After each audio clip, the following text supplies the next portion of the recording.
Black coffee, thanks. No sugar. Sweet enough as it is.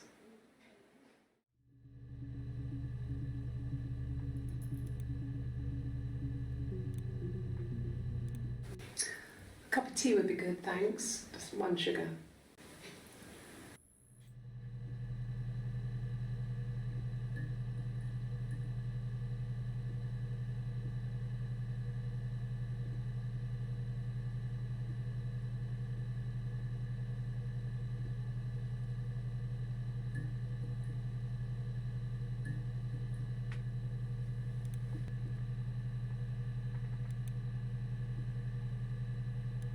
Just the 1 sugar. Thanks. Is that kind of recording?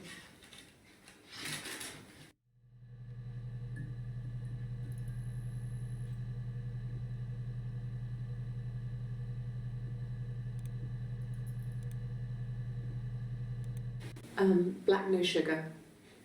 Thanks.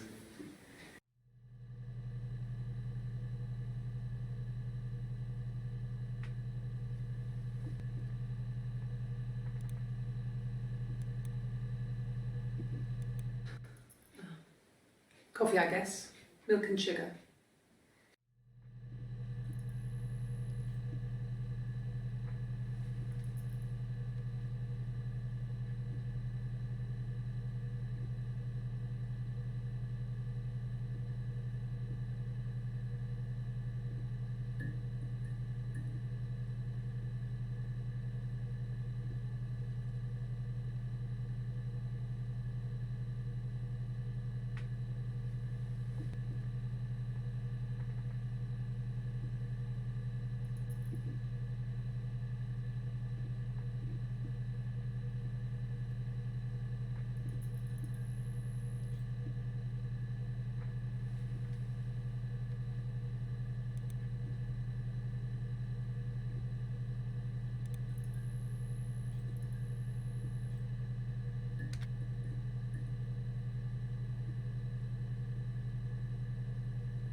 My name is Hannah.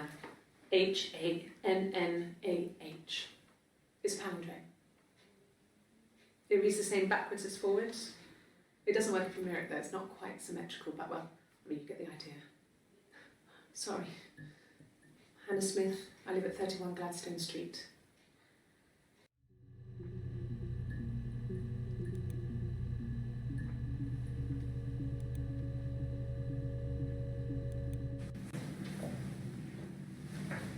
He saw me singing one of my shows.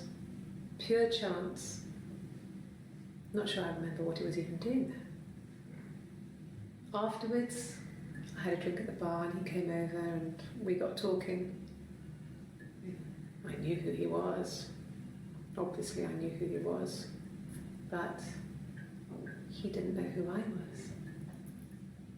He was fascinated by the likeness. He guessed my name from my tattoo. Told me it was a palindrome, like that would impress me. I enjoyed talking to him.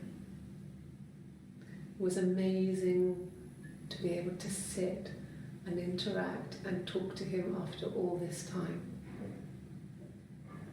He didn't tell me he was married. I'm not sure what he was thinking. He later told me it was like he was dreaming. A waking dream.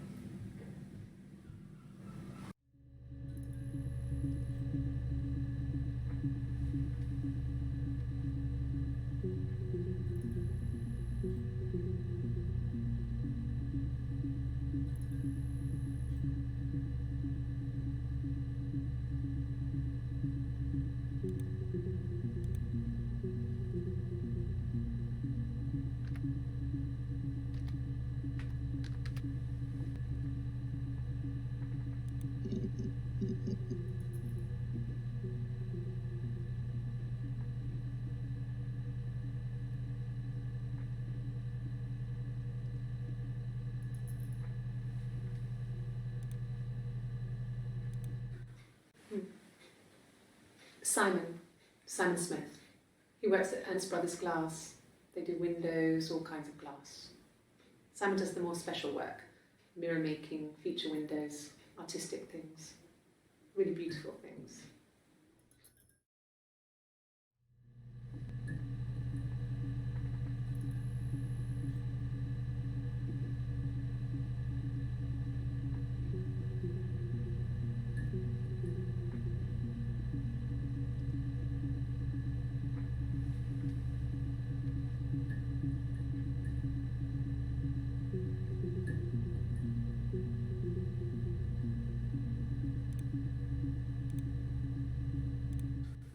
No, he doesn't have any tattoos.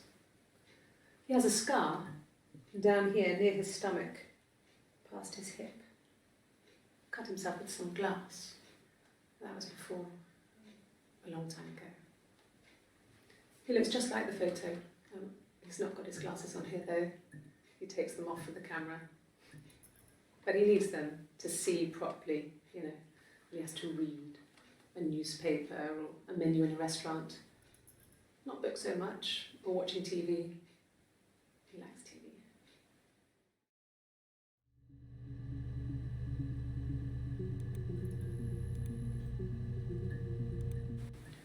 It wasn't the present so much, it was one of those arguments that had been simmering for a while. The present was a mirror, a nice mirror. He'd engraved the glass, the kind of mirror a princess would have in a story. He made it specially for me.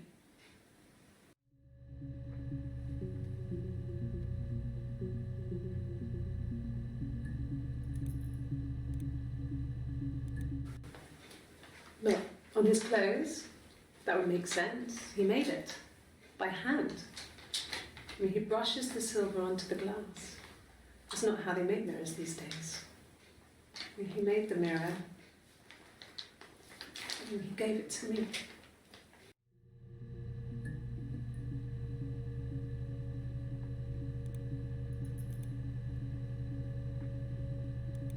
No, I've had enough coffee for today, thanks. Glass of water.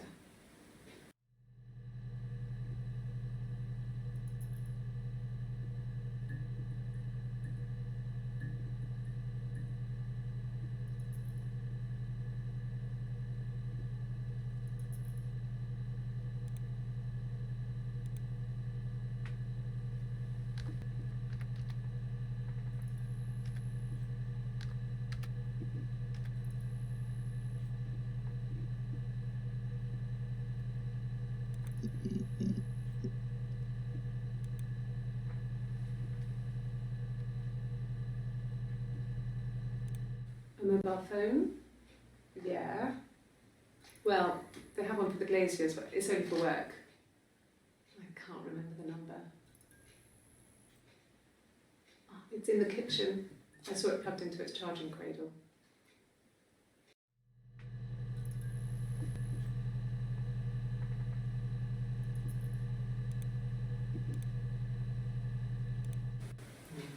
Diane is really nice. She helps out with the Glaziers, organises the Christmas party, that sort of thing. They have 2 kids, really sweet kids.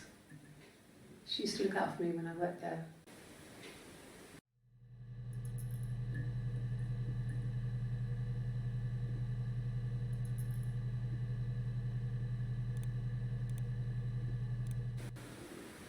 I did. Well, we met when we were 17, both working at the Glaziers.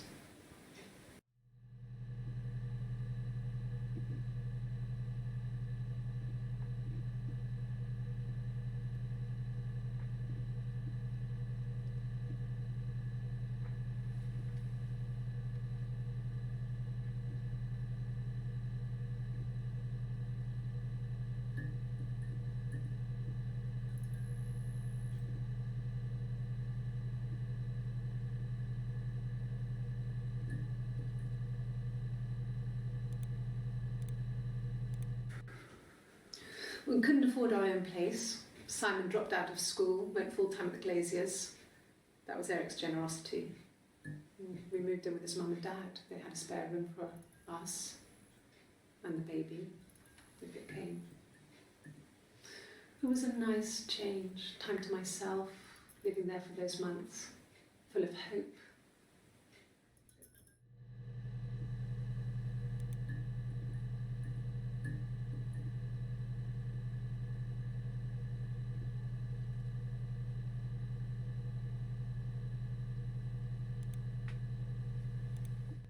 No, everyone loved Simon. He's a glazier, he doesn't have much money. I don't know. I don't know.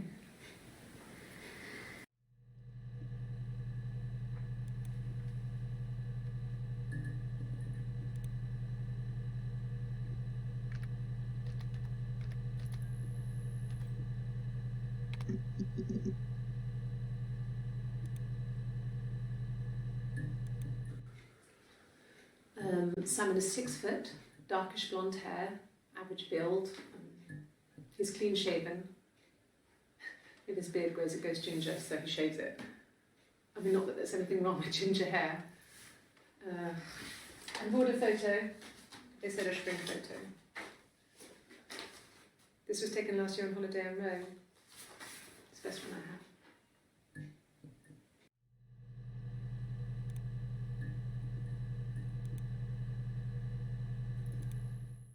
No. I think he spoke to Helen. She said he was upset about her argument, but I'm not sure what else he said. He likes Helen. He likes blondes.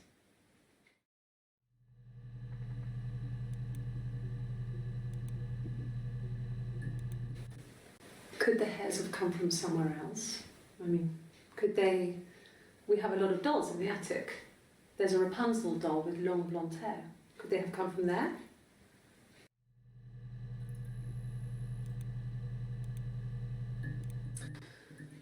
This other person doesn't exist.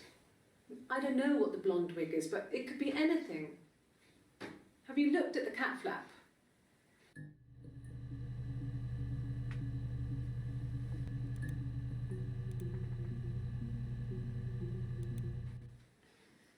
You want me to play something? I'm not the world's greatest guitar player. Okay? Probably needs tuning. No, it's okay. How about a traditional ballad?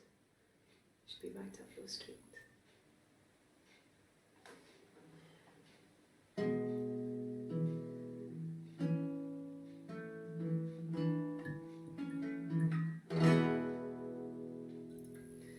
There were two sisters came walking by the sea.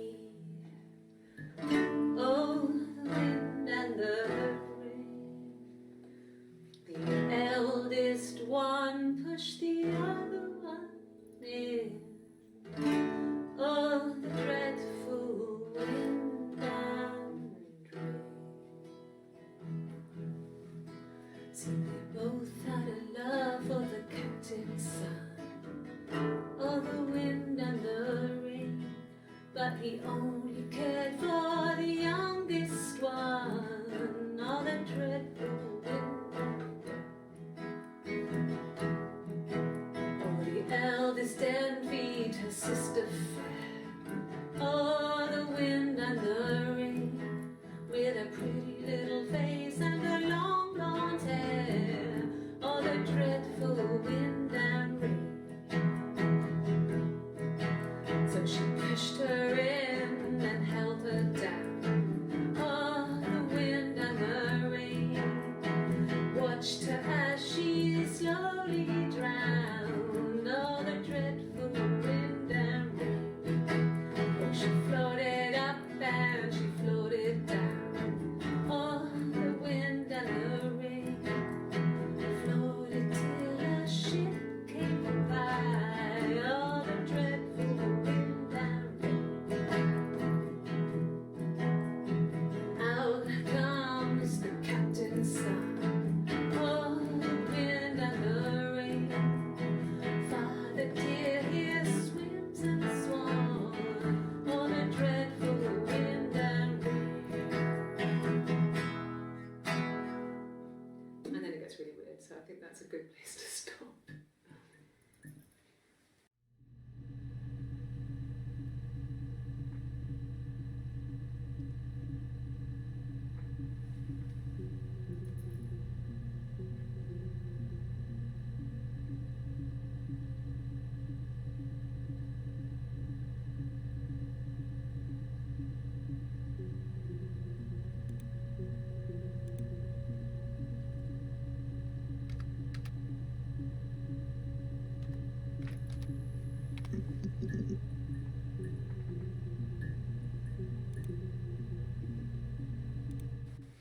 He was wearing a shirt, with a blue turtleneck shirt and jeans.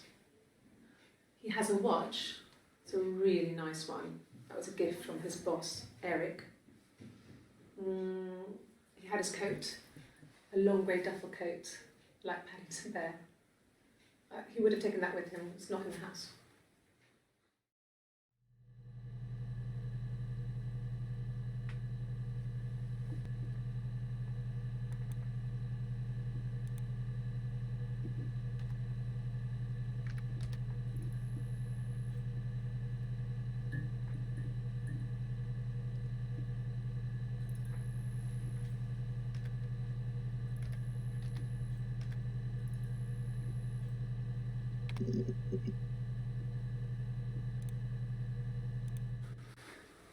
So, it was Friday evening, we had an argument, he left. On Saturday he didn't come back, I waited all day. He was supposed to go help Eric out with something on the Saturday afternoon, they had a job, he didn't show. So Eric was ringing on the phone. I checked at the Rock, that's our local. They said they'd seen him on the Friday night but not since. He still wasn't back this morning, it just isn't like him at all. Still not back by dinner time. It's getting dark again, so I decided to come see you. His parents haven't heard anything either.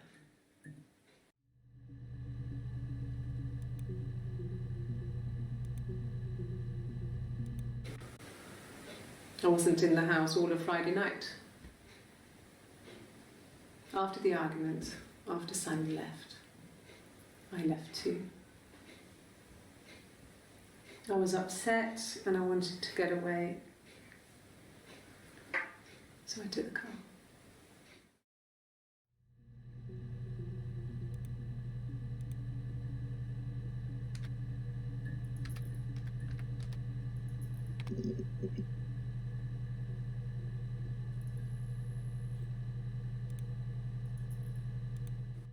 It's the Rockington Arms, the Rock. It's run by a nice couple, Peter and Susan. There's some other regulars there that Simon likes to drink with, and the barmaid they're having sometimes, Helen. Peter said Simon had been in and had a few drinks.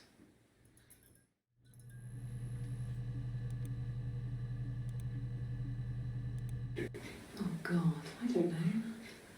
I mean, I guess the Rock. We've spoken to everyone there. Someone must have seen where he went. I don't know. So many things could have gone wrong.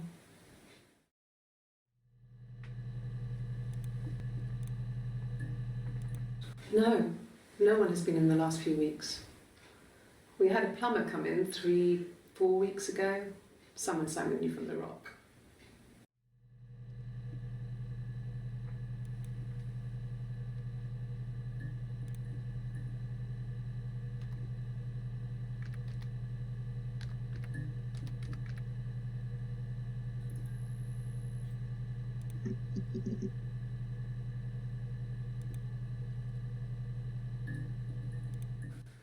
There's married couple stuff, a stupid argument, nothing specific. No one knows how to push your buttons better than those you're close to.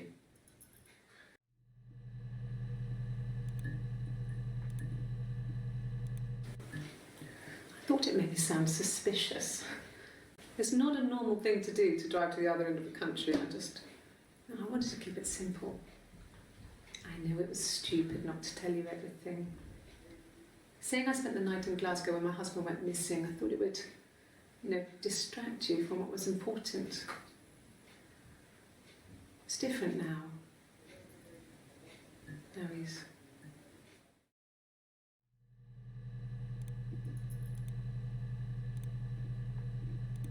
No, I was 15, Carl was older, 17 I think. I was really into him, regardless of how he actually behaved. Lots of drunken teenage sex. We did it in a church once. It's stupid. So he got tired of us and We split up after about 6 months. It was sad, but those early experiences, they help you realise who's really important to you, you know? Family.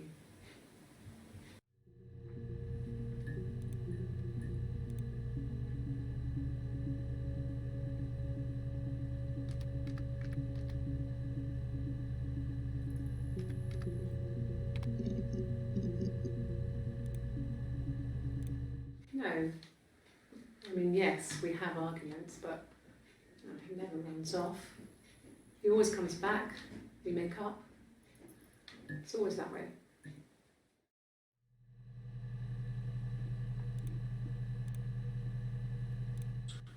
He has a wallet, a huge, silly thing, leather, real leather, I think. He packs it full of stuff, business cards, receipts, lottery tickets. He always carries it in his back pocket. I think that's why he's got a bad back. He sets the discs. I haven't seen it, so he must have it on him. He always takes it out of his back pocket before, when he comes in, if he's in the house.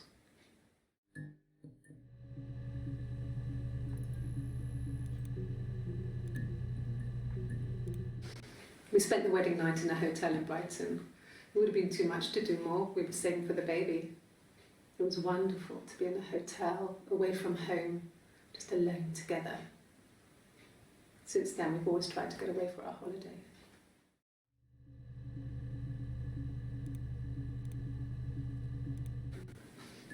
I got a job to contribute, you know. Doug knew someone and I got a job as a dinner lady at the primary school.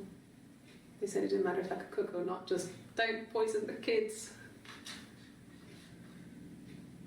So you see, it's always been complicated between me and Simon.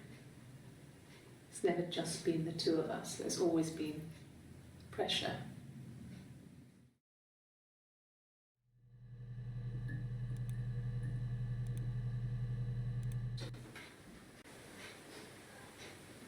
His body didn't look real. And his throat. It looked like his throat had been cut.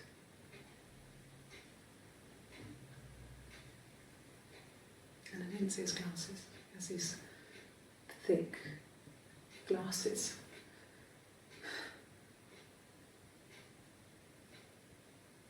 He doesn't always wear.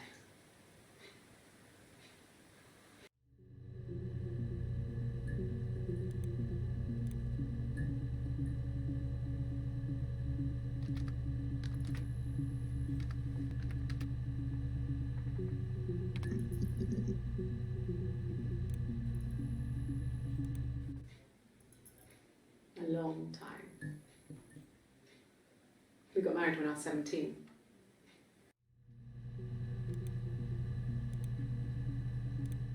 Childhood sweethearts.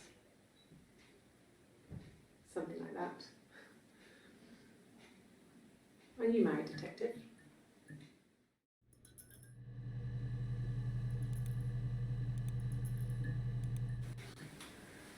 When you've been married for 10 years, stuff accumulates. We could argue about anything. And he's so nice.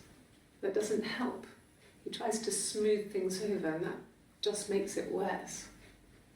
We're both passive aggressive, so we never normally argue directly about anything.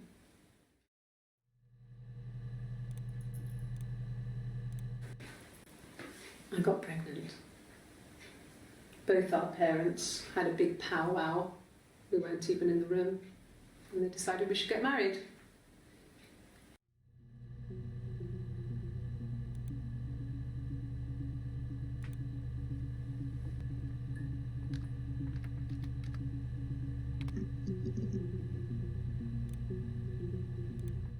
Suicide? No. I mean, he would never do anything like that. He is not the kind of person to do anything like that. I mean, to hurt himself? No.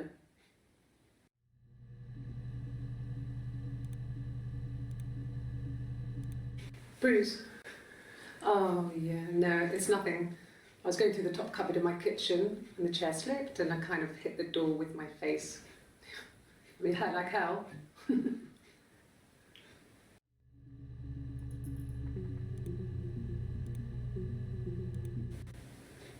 I mean, I don't know. Something must have happened to him on his way home. He could be hurt. I mean, why hasn't he phoned? I don't know.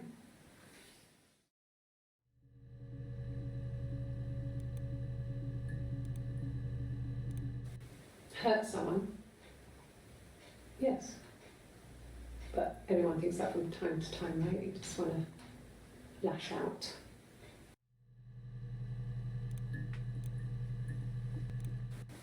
They said it was food poisoning. There was something in the food they ate. My dad liked to pick mushrooms, grow them too. They said it was the mushrooms. It was hard to believe. Death caps. They have a skirt around the cap. My dad taught me that. But, I mean, the police had no reason to think it was suspicious. They lived alone and no one had any reason to hurt them.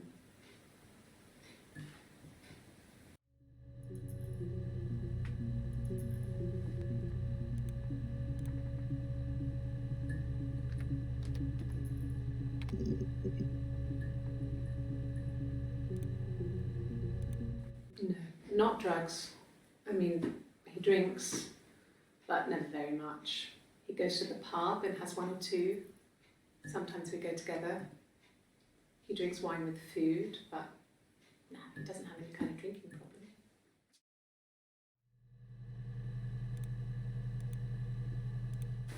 God, I don't know.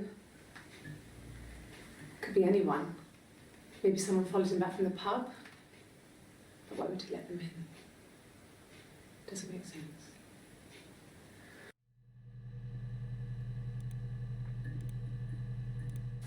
I mean, not really. He would go to the pub.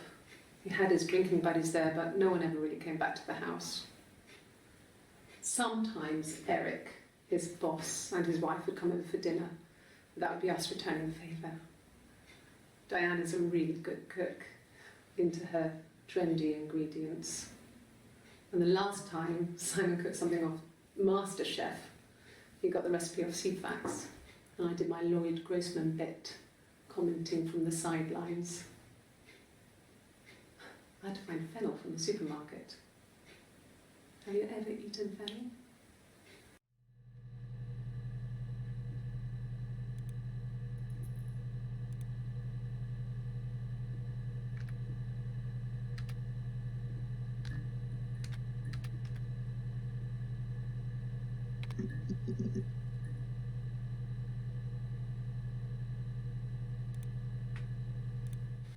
Yes, there's a car that we share, a Cavalier, and a van he uses for work. It's owned by Eric, but we look after it. Both of them are there now, parked on the street. I'm not sure about the keys for the van. I can look for you when I get back.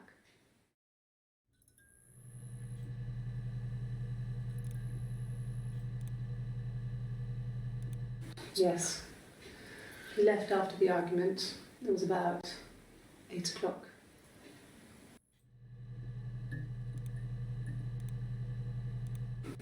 No. I lost the baby. I had a miscarriage at 8 months. We carried on living at Simon's parents until, well, it was only a few months after.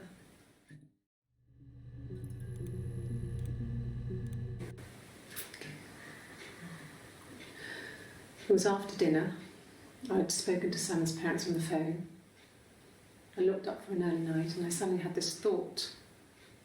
I think it was something his mum had said. She'd been speaking about old stuff, sad stuff, about when we lived there, about the baby. There's some boxes in the cellar, nursery stuff, stuff we never needed and I never had the heart to throw out. And I suddenly remembered that when I'd looked down there the week before, those boxes, that pile was in the wrong place. I went cold all over. I went down there with a torch and went straight to the back, and that's when I saw the bin bags. Pulled them open, saw the body. I screamed, and that's when I called the police.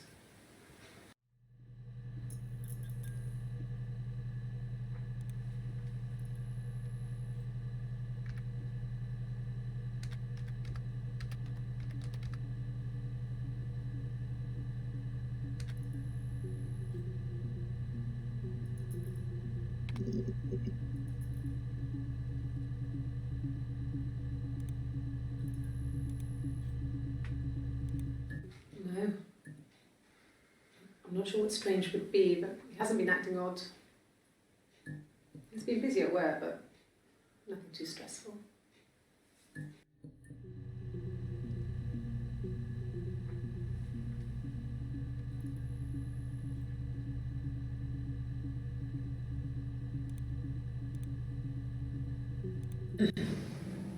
Yes. The first time we saw each other, it was strange. We both realised at the same moment, I think. We must have seen each other before, but there was this instant when we first realised it wasn't a reflection. The reflection was staring back. I think I was 5. It was my birthday. My reflection was wearing a party hat and waving. I knew what party hats were from books. And it suddenly occurred to me, today must be my birthday. I waved back, and we just spent ages waving at each other and copying each other's movements.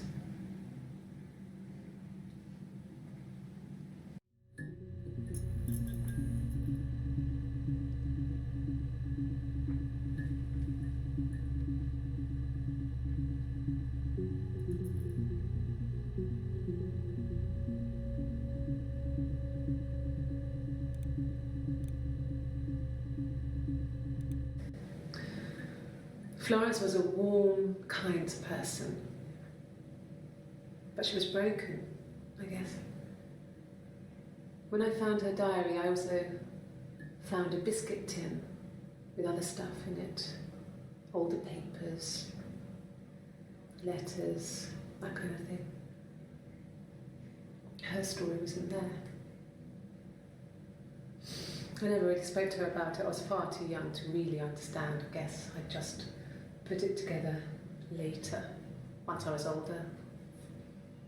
She had loved children, planned to have a large family, but her husband died in the war. And that was back when you married for life. She never felt like she could marry again. Isn't that strange? She was a widow from her 20s. But, I mean, I guess it was different then. You know, you married for life and she felt she could never marry again. I guess it was harder, a war widow. One of the dead. I don't know, maybe there was more to it than that. I don't really know.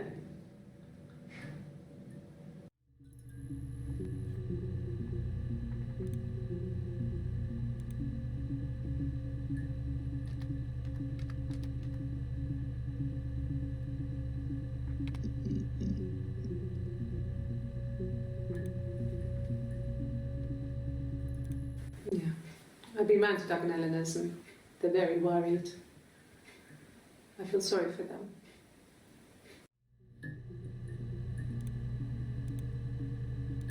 She sent him out the house, kicked him out, called me up, crying, and I went round.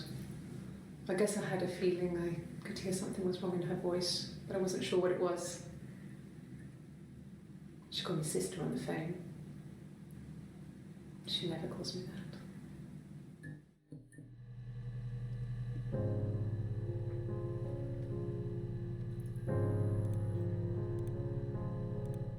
This was about 9. I went round and she was waiting for me. She was furious and so angry, the kind of anger you can only have towards yourself. We screamed at each other, argued, cried, we fought. I hit her back, left a bruise. I had my wig on from performing and she tore it off. Eventually we grew tired of fighting and I left.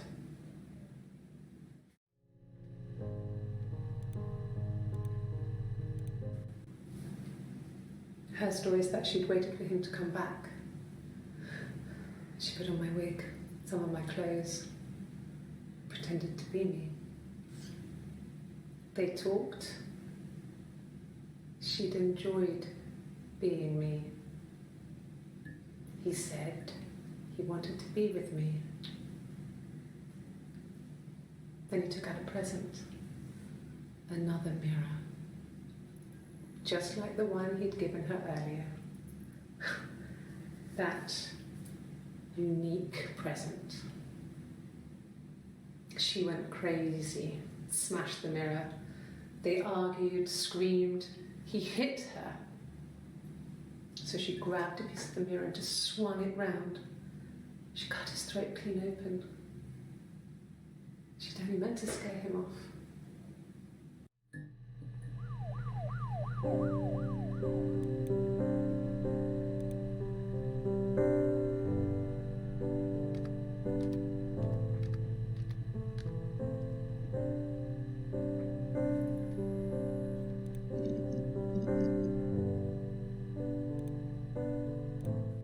Sure, yes, of course, if that would help. Will you phone the house to let me know when you want to come round? Then I can make sure that I'm there.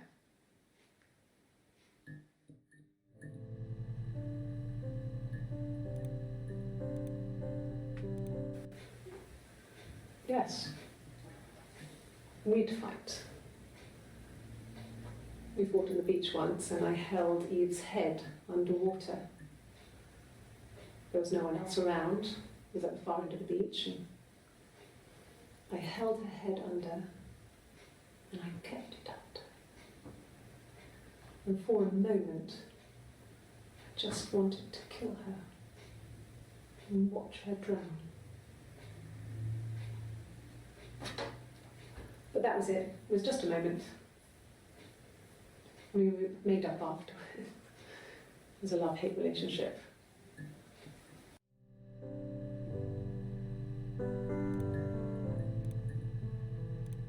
And the Glaziers. I worked there some weekends and Simon had a part-time job there too. That was Eric's generosity. He was always good at helping out other people's children. Simon was quiet, more thoughtful than the other boys. Even then, he had a sense of craftsmanship. Wasn't always rushing stuff. Boys that age are just running around like headless chickens most of the time. You know? Plus, he had that look. He looked like a fairy tale prince from one of my books.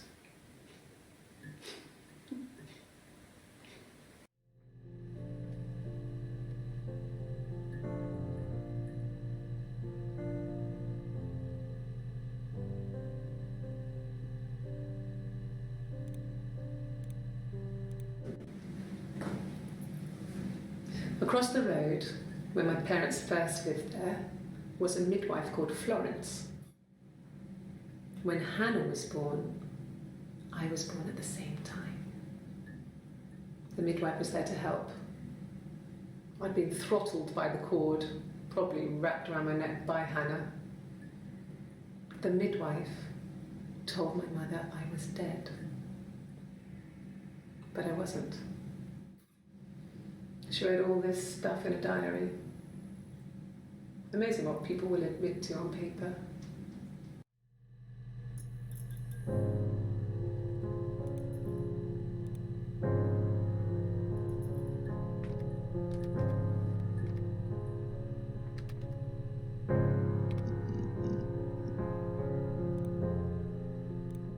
Yes, that would be in his wallet. It's a Visa, a silver one. He doesn't like to spend money he doesn't have, so he usually pays with cash, but Eric convinced him to get one.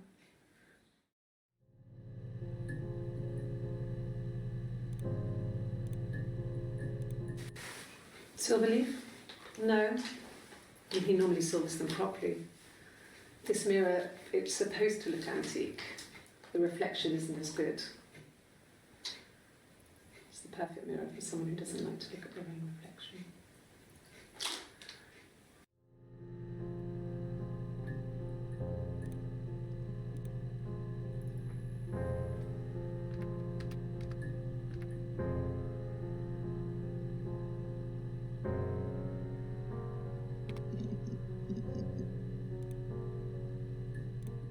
Sure, I think. I do all the bills and paperwork and handle all the money stuff, so it should be easy for me to find. Do you want them dropped off to you?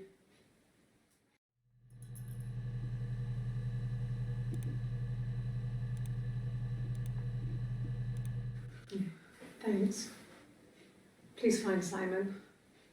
I love him so much.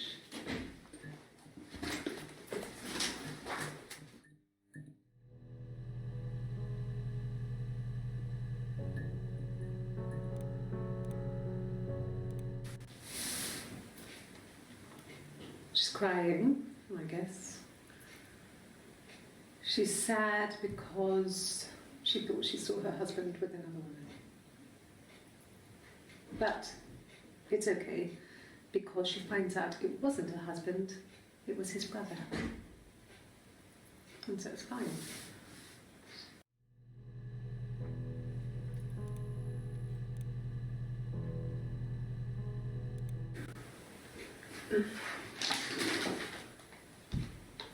Yes, this is it. He made it himself.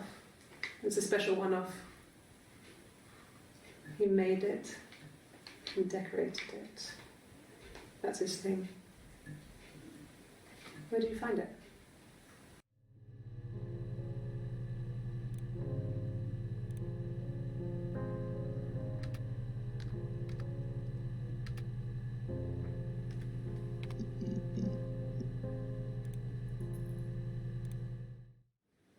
Yes, there's an Amstrad one.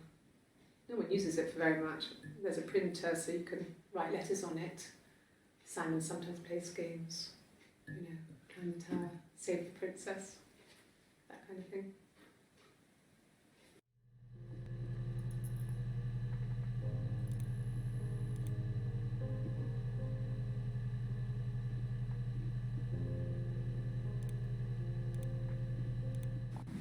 Mum and Dad had never had any reason to notice. They were always busy. If Hannah was eating a lot, they didn't mind. She didn't put on any weight. That girl has a healthy appetite. If they heard us talking in the attic, they just thought it was Hannah playing one of her games, and that Eve was our imaginary friend. Once, she was already up and dressed and ready to go to school, and I snuck down for a piss. Mum saw me in my underwear, she went mad. Get dressed this instant! So I ducked into our bedroom, and seconds later, out came Hannah, dressed and ready. Mum was amazed.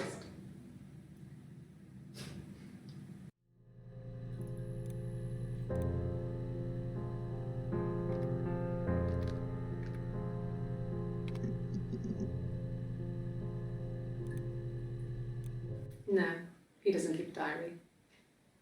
That's my thing. I've kept one, well, as long as I can remember, since I was a girl. It helps make sense of my day. And when you're forced to put something into words, it just gives you perspective. Everyone's on the same page.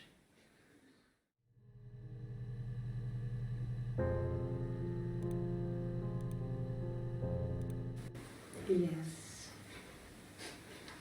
It was a shock to him. I mean, we never thought it was possible. I don't know what I hadn't decided whether to keep the baby. I wasn't really ready to talk to him about it.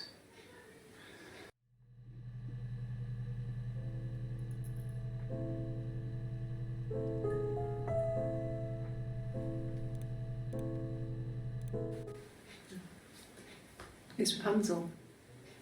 The story starts when she's born. Mother Gothel, a witch, takes Rapunzel from her parents and keeps her locked up in this tower. Rapunzel gets pregnant by the prince, and Mother Gothel is furious, so she cuts off her hair and throws it. Actually, her hair's already short here, so that's already happened. So she throws her into the wilderness, and Rapunzel is reunited with the prince, who's blind, but she kills him with her tears, and so it's a happy ending. Is that too much?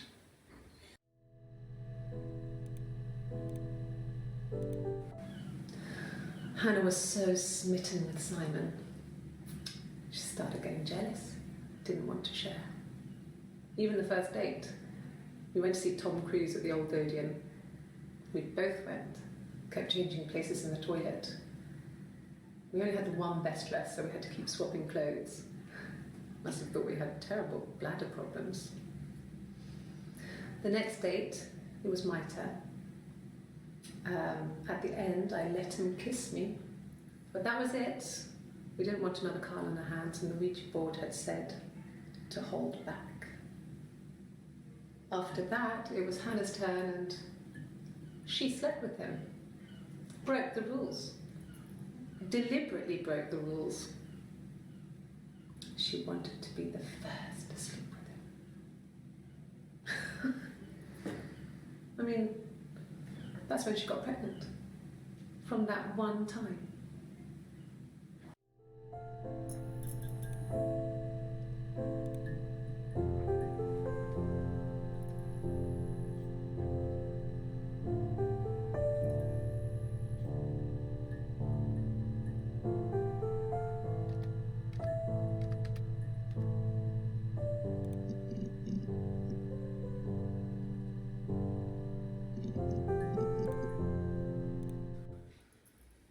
Simon isn't the type to run off or do anything crazy.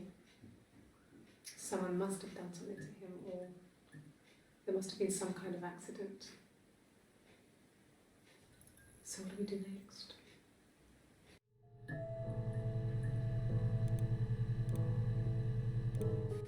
I mean, what if they were crazy? You hear about these crazy people all the time. I mean, why would anyone who knew Simon want to kill him?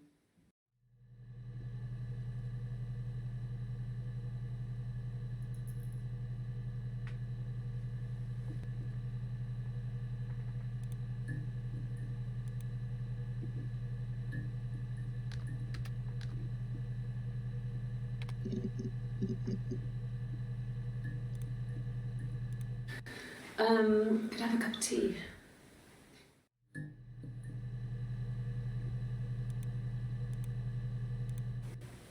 Okay. I parked up in the street. It was busy, so I had to park down the end of the road. Walked up, knocked on the door, no answer. I took my keys out of my bag and unlocked the door. The main lock was unlocked. You can tell because the key doesn't turn when you try to turn it to the left. I walked in. Simon's coat wasn't on the peg. I couldn't see his shoes in the shoe rack. I shouted out. I walked straight into the kitchen because he usually sits in there to have a cup of tea and read his paper, but he wasn't there. I touched the kettle, it was cold. I looked quickly in the living room, nothing. So I walked upstairs to the bedroom and he wasn't there. I didn't search for him because it was pretty clear he wasn't there. I had a shower. The phone rang whilst I was in the shower. I didn't answer it. I think it was Eric. Then I was just exhausted. So I lay down on the bed and I fell asleep, though I didn't mean to. I woke up a couple of hours later and I was surprised to see no one in the bed next to me. And then I remembered where I was and what had happened. That's when Eric called again. This time I spoke to him. Then I called Doug and Eleanor. And then I decided to come and see you. That enough?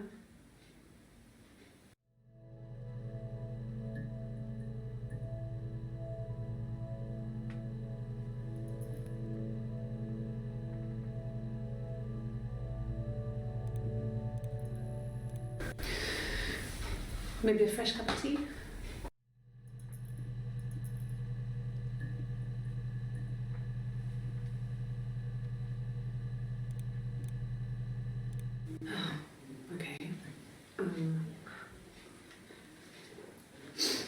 parked up on the street. It was busy, so I parked down the end of the road. I walked up to the house, I knocked on the door, no answer. I took my keys out of my bag, unlocked the door. The main lock was unlocked. I could tell because the key wouldn't turn when I tried to turn it to the left. I walked in. Simon's coat wasn't on the peg. I couldn't see his shoes on the shoe rack. I shouted out for him. I walked straight into the kitchen. He usually sits in there to have a cup of tea and read his paper. He wasn't there. I touched the kettle. It was cold. I looked quickly into the living room. Nothing. I walked upstairs to the bedroom. He wasn't there. I didn't search for him because it was pretty clear he wasn't there. Then I had a shower. Whilst I was in the shower, the phone rang. I think it was Eric, his boss. I didn't answer it. Then I came out and I was just exhausted. So I lay down on the bed and I fell asleep, but I didn't mean to. I woke up a couple of hours later and I was surprised to see no one in the bed next to me. And then I remembered where I was and what had happened. That's when Eric called again. I spoke to him. Then I called Simon's parents. And then I decided to come and see you. That enough?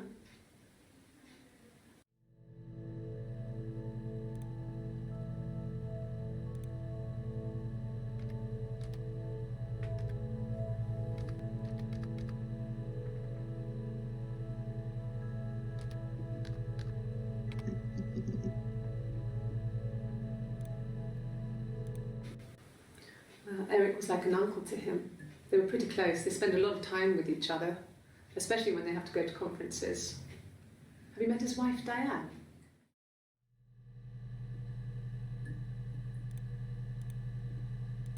There was a conference, something to do with double glazing, in Oxford.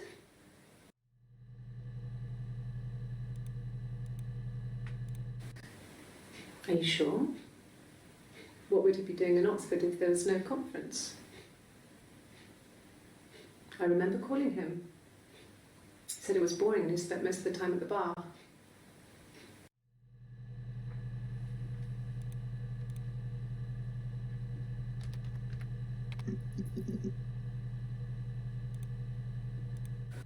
Okay, I'll try my best to remember.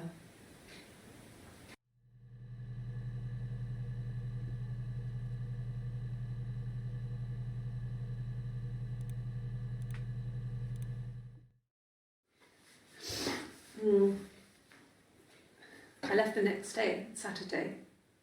I slept for a few hours in the car. When I woke up, I came straight back. Simon wasn't returning my calls and I wanted to try and make up. I got back to the house and Simon wasn't there. And I... Excuse me. Is there a bin?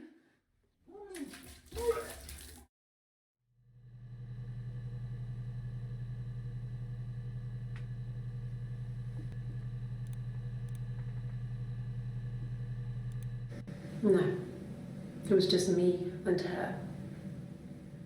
Eve was the name they were going to call their first child. They talked about it and were going to try when he came back. Florence's family had a history of firstborn girls, so they were convinced it was going to be a girl. It's hard to know if this is all true. These are stories I remember, that I read when I was a child. Maybe I misread, maybe I misunderstood. Sometimes it's hard to remember what happened last week.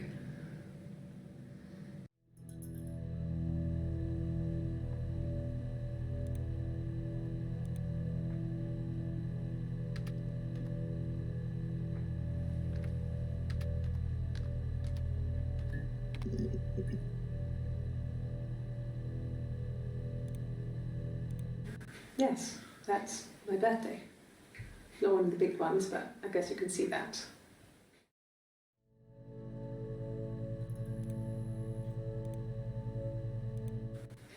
It was my birthday, like you said.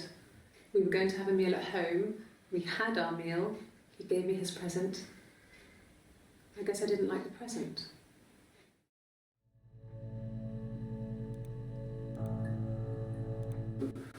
No. Well, yes. He found out on my birthday. I told him I was pregnant.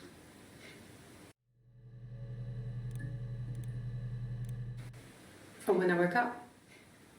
Okay. I woke up, Simon was already up and he made me birthday breakfast of Eggs Benedict. We both had to go to work, so we saved presents till later. I got to work, had some birthday cake, children sang me happy birthday, then I came home. The birthday meal was a takeaway, and Simon gave me his present, which I didn't mind. And after that, we talked about the baby. It turned into a big argument. Simon left. I was furious. I wanted to get as far away as I could and get some space to think. So I left.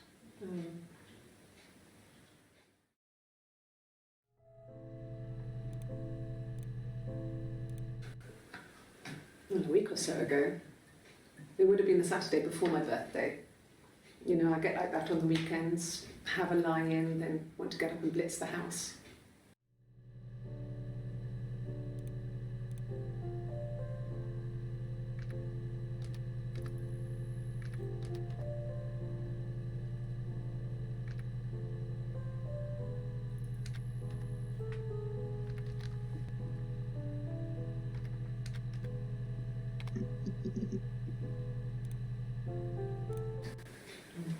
Yeah, I guess.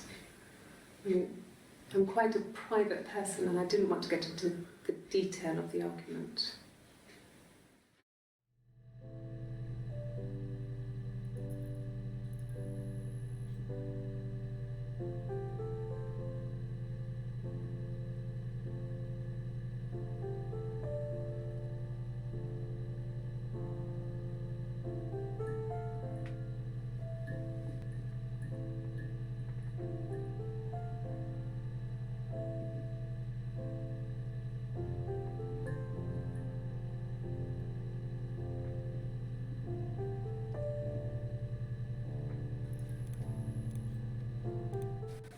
Really? You're going to ask me about my sex life? I mean, isn't that private?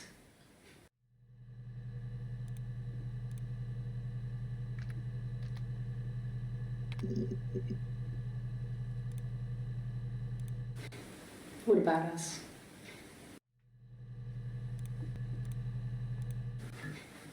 I guess you could call it that, but we were both happy to get married. It was a beautiful wedding. We had our first dance to Come Back and Stay. I'm not sure if that's a good wedding song, but I loved it. I chose it. I mean, it was genuinely our first dance. We'd never danced together before. It was probably awful to watch, but I enjoyed it. It felt like it was just me and Simon for that moment. Just the two of us.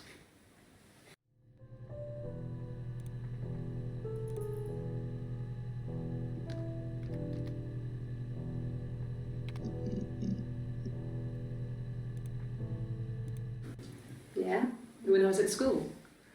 I worked part-time in the front shop. It was sort of an extended family thing. My dad used to work there, my mum worked there before I was born. I took care of paperwork, filing, typing out invoices, that kind of thing. It was a good job for a girl back then. I didn't work a till or anything though. I was quite shy, so I wouldn't have liked to have worked a till.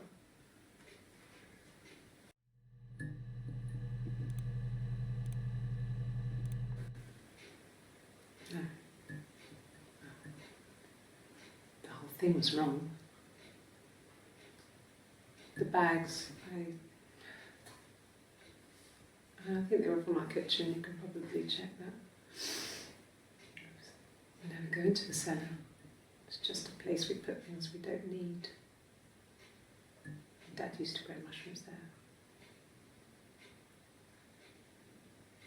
The bags were taped up. I think it was parcel tape, but I think it was ours.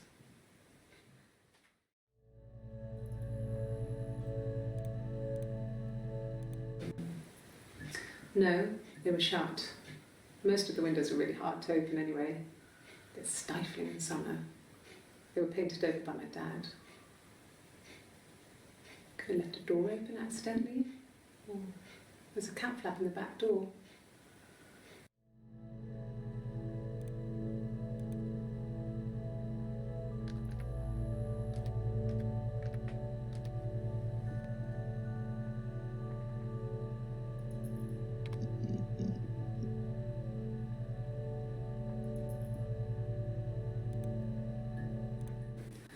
No, he was as shy as me.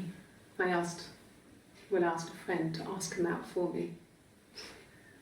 We had our first date at the Odeon in North End. We went to see Risky Business. I had on my one best dress. Simon paid, and he bought me a whisper, and I was worried about getting chocolate on my teeth.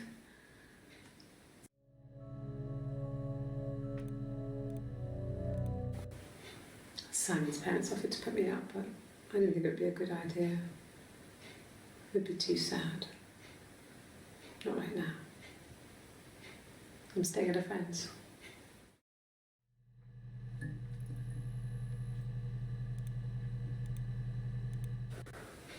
Well, my friend Eve. I mean, she was a friend from when I was a kid, and she was always more popular with the boys, and I used to hate her for it. I mean, really hate her sometimes.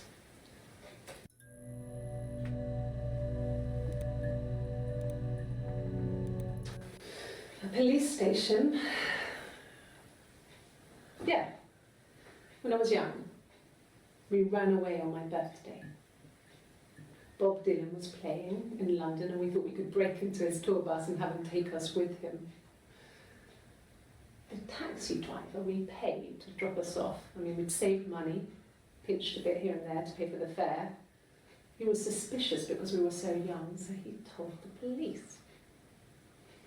So they came and picked us up and took me back to Portsmouth. My mum picked me up from the station. But I blamed everything on my friend Eve, so my parents let me off.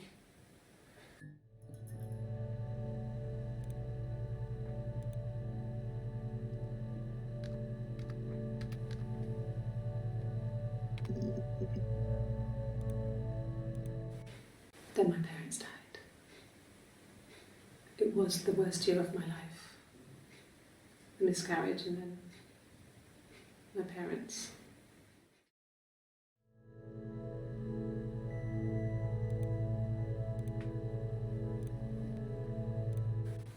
No cat.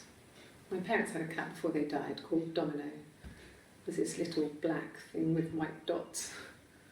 And we never did anything about the cat flap, but if you were thin, you could maybe squeeze through it.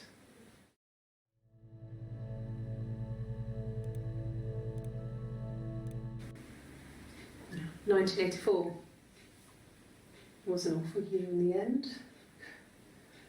We were living at Doug and Eleanor's. I lost the baby at the end of spring, and my parents died in the summer. It was a hot summer, a heat wave.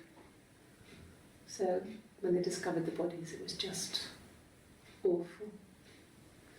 Because of the circumstances, them dying together like that, they brought in a lot of police. The forensic entomologist. I had to look that up. It was because of the heat. It's just awful.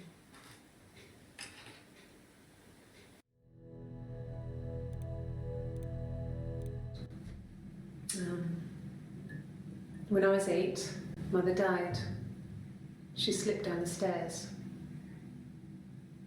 It was an accident. I had read a diary at that point, and I knew she wasn't my real mother. So I burned the diary that day, and I left. Walked out and across the street.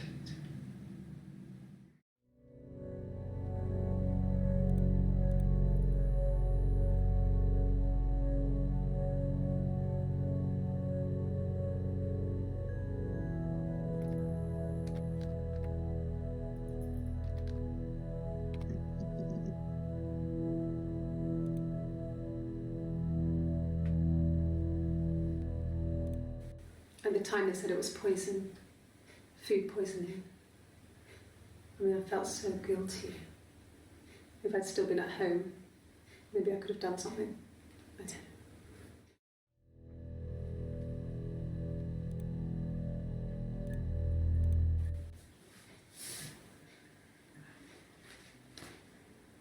Okay, she's being chased.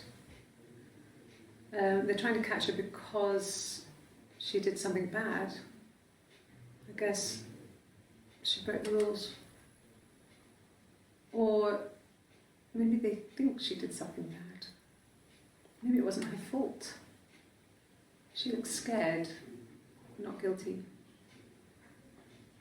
Maybe it was mistaken identity. Did they catch her there? I don't know.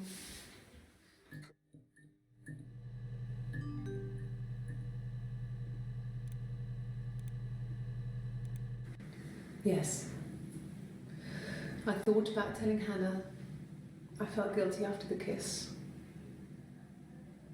But then it began to feel like this was the way it should be. Sharing, like we had before. He never mentioned her to me. There was the Simon with me and the Simon with her. It was almost like it was a different Simon. But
Yes. I inherited it from my parents, so it made sense to move back, me and Simon.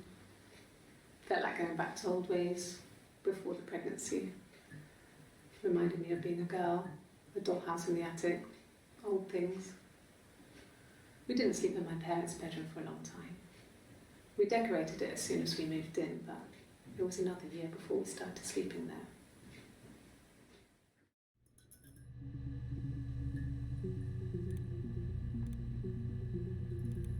No. The parents decided there would be a wedding. And after the wedding, Hannah moved in with his parents. There was no way I could follow, so we were separated again. I stayed in the attic. It was hard. It's like I suddenly didn't exist. I would sneak out, but in case anyone recognised me, I started wearing a wig. Hannah and I would meet up in the park. I was trying to get pregnant, but I couldn't. I couldn't do it with anyone we knew, so it was sex with strangers, drunk guys I'd met in clubs, in parks and alleyways. I was 17. It felt like I was being punished. But it was Hannah who had betrayed us. I had to stop when one of the guys gave me an STD.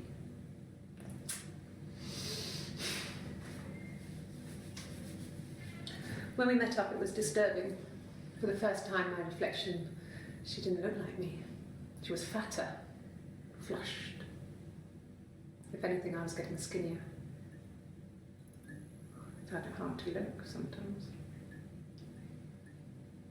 We talked about what to do. Was it time to become our own people? That seemed like the right thing to do, but neither of us wanted it. We agreed that her and Simon would get their own place as soon as possible, and then I could move in. And that was the plan.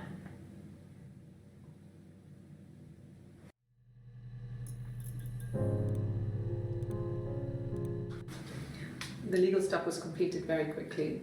Hannah moved back in with Simon. Eric gave Simon the week off to help with the move. He decorated, modernised wallpaper, curtains. Hannah insists the attic be left as it was, dollhouse and all. Simon never went up there.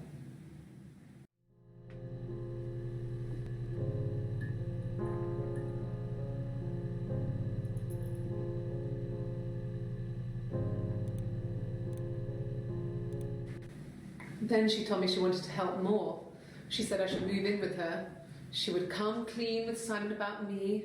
I was family, I couldn't have a baby in a bedsit. I told her I didn't want to tell Simon. Told her to wait for the time being.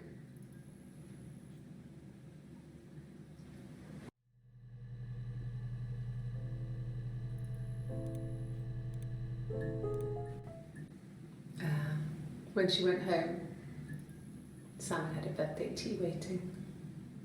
Afterwards, she told Simon about me, told him I was pregnant. She wanted me to move in with them, this sister he didn't know she had. She knew that instant. The look on his face. She knew.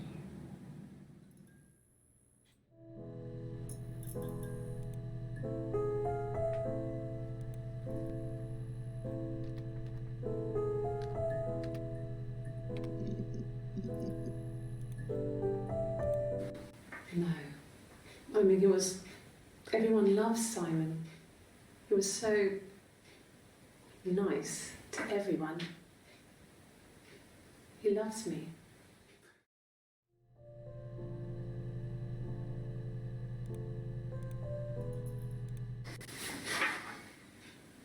Cute. He must love them very much. What ages are they?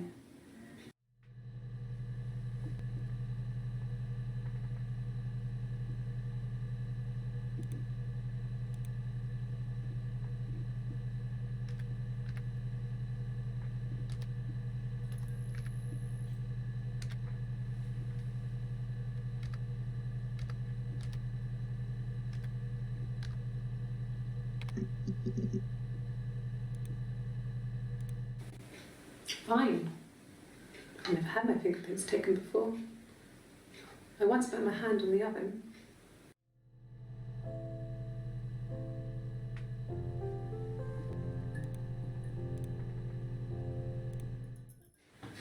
Fingerprints.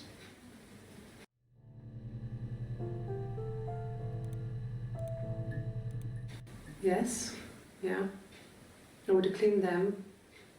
I changed the sheets too, with the fingerprints in all those places.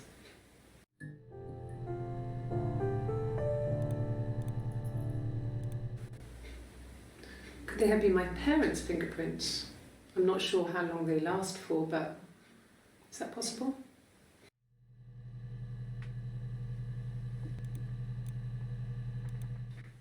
Really? Go on then, take the cup, run your fingerprints. They'll match. Fucking idiot.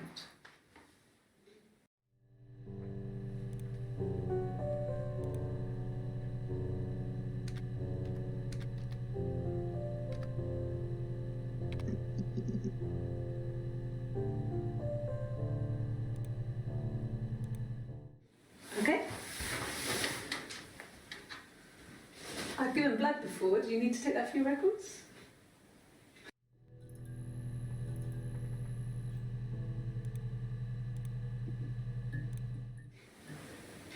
Nothing like this has ever happened to me before. The blood. It's probably the worst thing that's ever happened to me.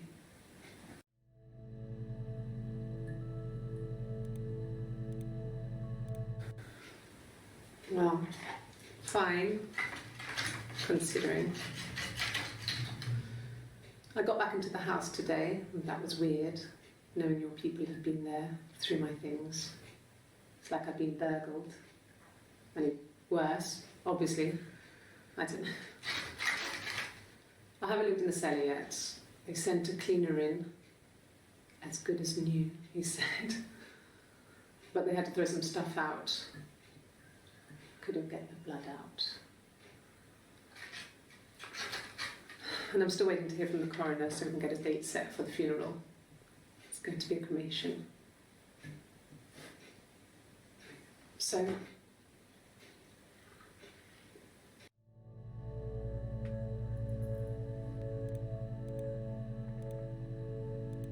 like I said before, it was 3, something like that. I walked in, saw Simon. He was on the floor of the living room. His throat had been cut. There was a lot of blood.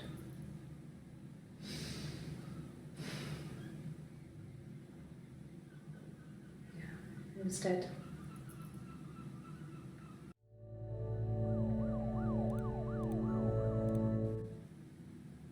She was sat behind him. She had my wig on. And she'd been there all day.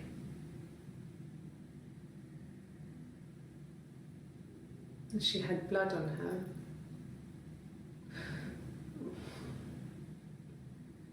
And she was in shock.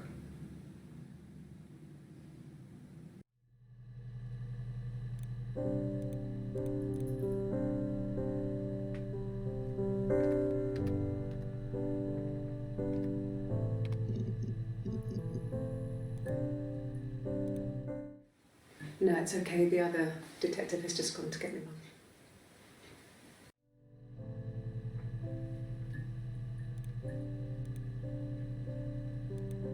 Yeah.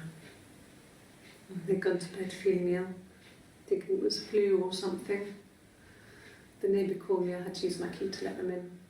We found them dead in their bed. And they'd been there for days. No one had noticed. Just awful. It was so soon after my miscarriage. The worst year of my life. I'd been so happy to get married, and after that it was just like, fuck.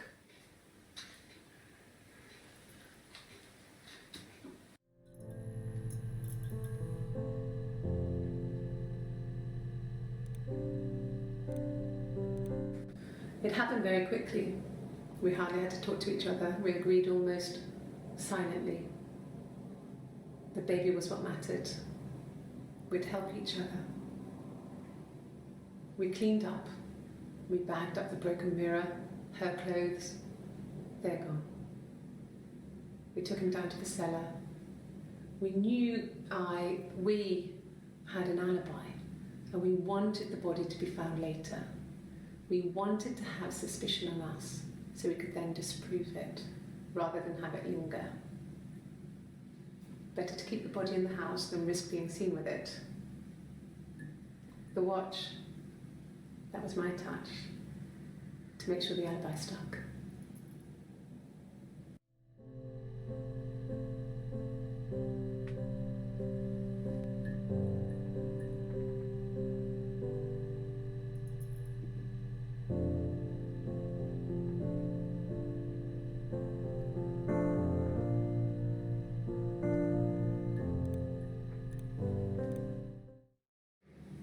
My sister is gone, and she's never coming back.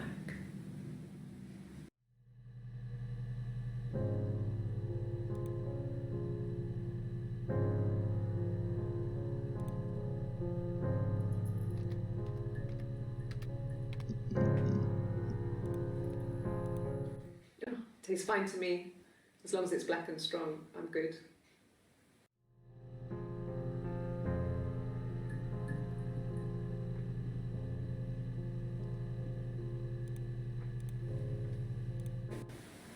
Yes, I'm fine. I won't be sick again. This happens some days. I'm pregnant. This morning sickness.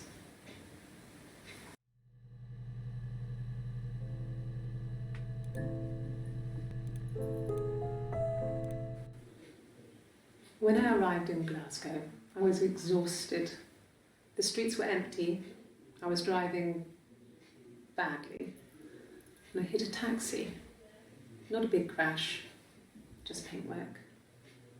The guy was so pissed off because I didn't have a driving license on me. But when I told him I was pregnant, he made sure I got to the hospital so they could check me out. It was fine.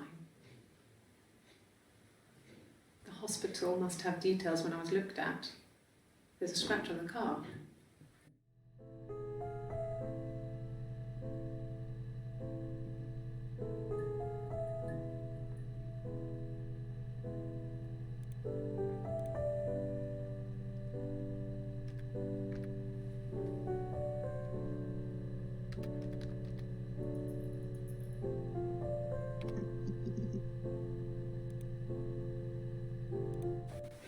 The bruise. I have a really fast metabolism, so stuff like that just comes and goes. I don't know if there's much more that I can tell you that I haven't already told the other policemen. I found the body.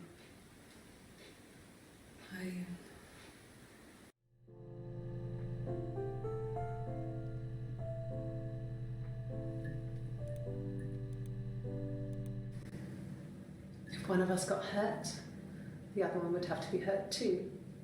A grazed knee, a bruise. When I lost my tooth first, we had to pull our harness to match. Once, I slept with a boy who was seeing another girl. The girlfriend came up to Hannah the next day and punched her in the face, gave her a huge black eye. That night, she had to do the same to me. And she almost went too far. I couldn't see out of that eye for days. She snuck a frozen piece up for me from the kitchen. So much of our bodies was synchronised anyway. We started our period on the same day, all our childhood diseases, stomach bugs, nits.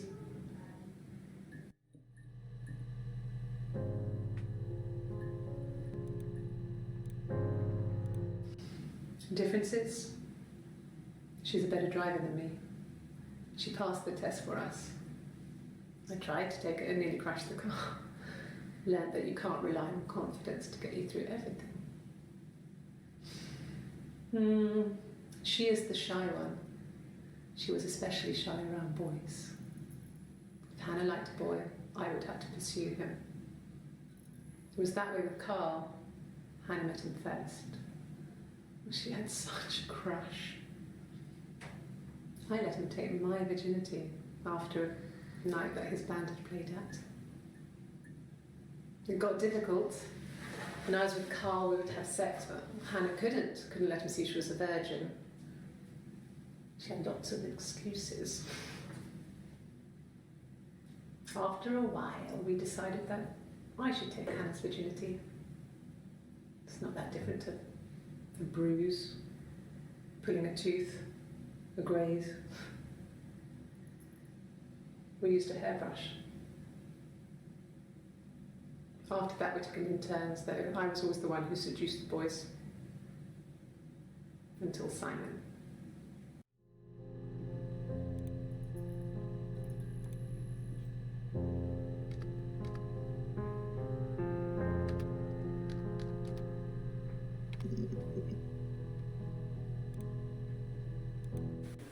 You think it's murder? I mean, clearly it's murder. What can I do to help?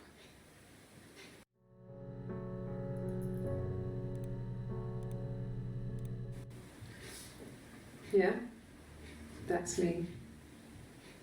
But February, I mean, that was months ago. What's that got to do with Simon's murder?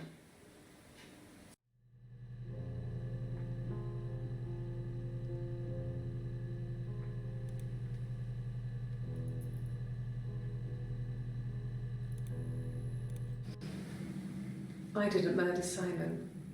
You've got it wrong. You've got the wrong person.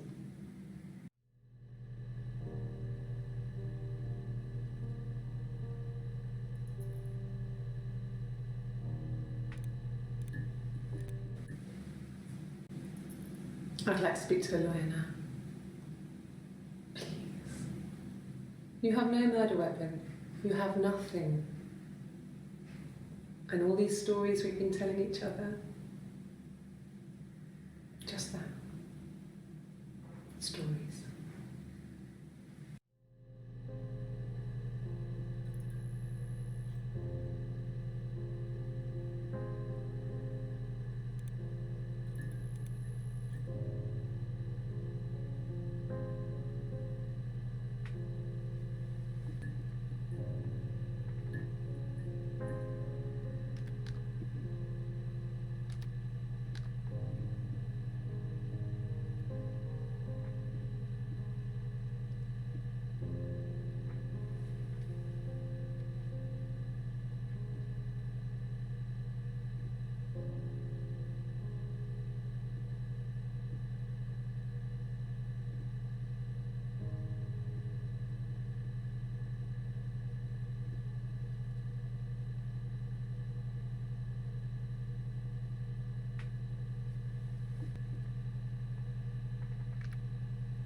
I wasn't in the house.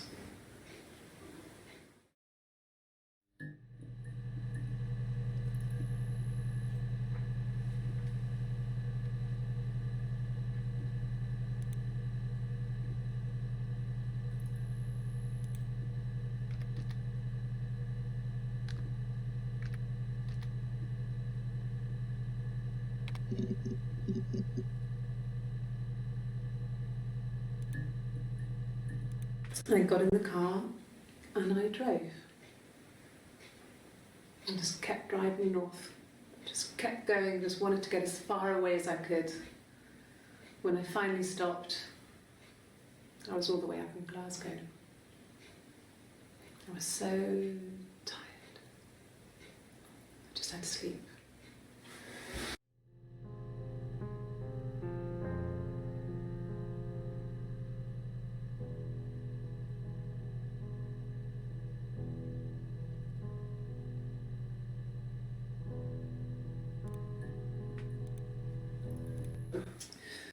I think when I drove back it was about 8 or something. And I got back to the house about 3.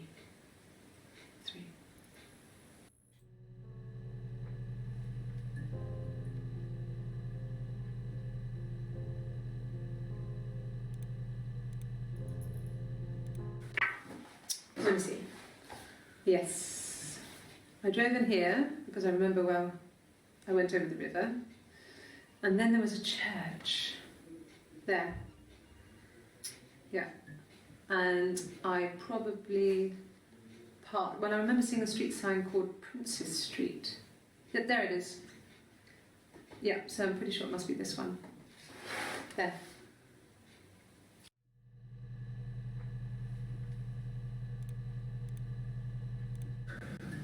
It's like I told you before, I drove.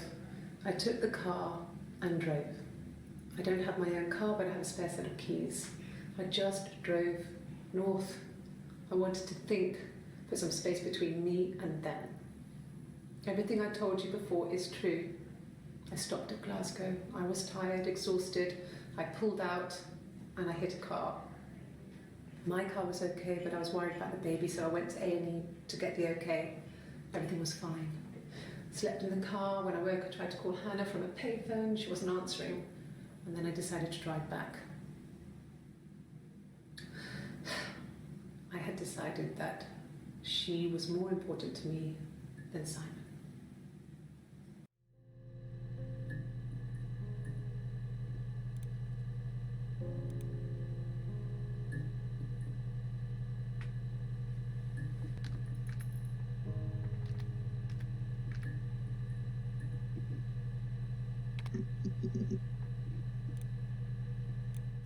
It was late, early Saturday morning.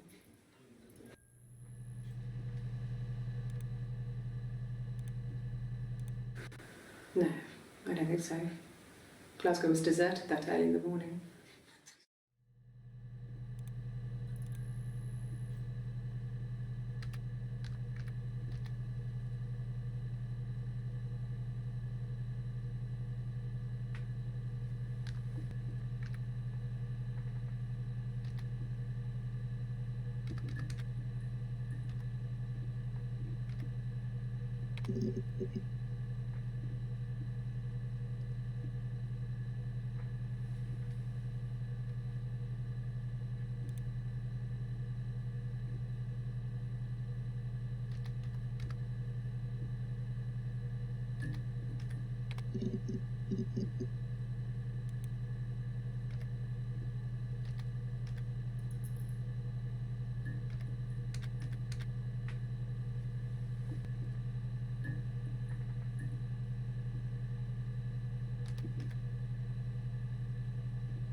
When you suspect someone of murdering their husband.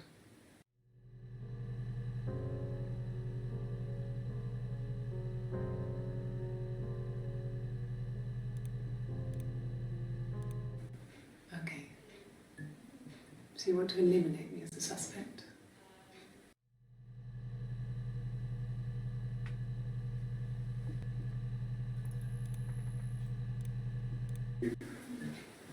That should eliminate me as a suspect.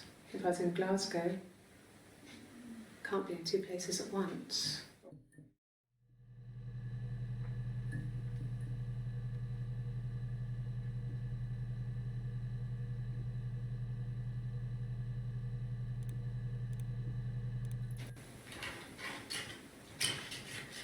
This is the 3rd day running you've called me in. I speak to Doug and Eleanor every day. And they say you've been asking a lot of questions about me. Should I be worried? Am I a suspect?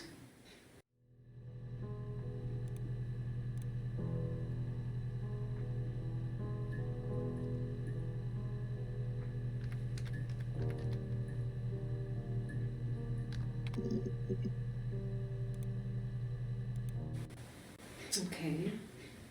Sounds weird. I'm not great at making up stories.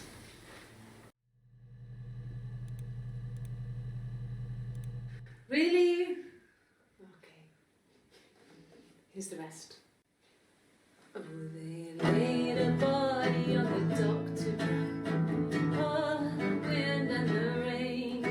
Till a fiddler with a fiddle came walking by. Oh, the dreadful wind and rain. And he made a fiddle bow of her long hair. Oh, the wind and the rain. Yes, he made a fiddle bow of her long blonde hair. Oh, the dreadful wind and rain. And he made fiddle pegs of her finger bows. Oh, the wind and the rain. Yes, he made fiddle pegs from her finger bows. Oh, the dreadful wind and rain. And he made a fiddle out of her breastbone. Oh, the wind and rain. The sound could pierce a heart of stone. Oh, the dreadful wind and rain. But the only tune that the fiddle could play was, oh, the wind and the rain. Yes, the only tune that the fiddle could play was, oh, the dreadful wind and rain.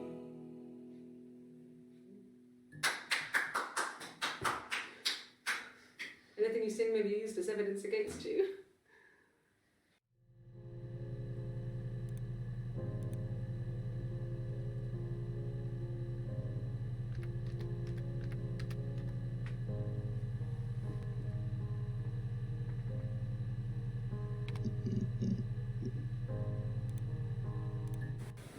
Okay. There's a girl and she's staring out of the window. She's sad. She's trapped. She's here. She's looking out the window because her mother won't let her out.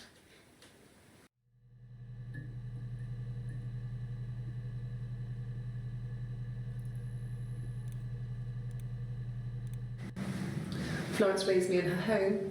I never left it. She kept me out of sight. It wasn't odd for people to see a midwife with a baby, carrying in supplies, washing nappies, that sort of thing. I never knew any different. I grew up looking out of my window and seeing her across the road. I thought it was like a reflection in the mirror. She was me.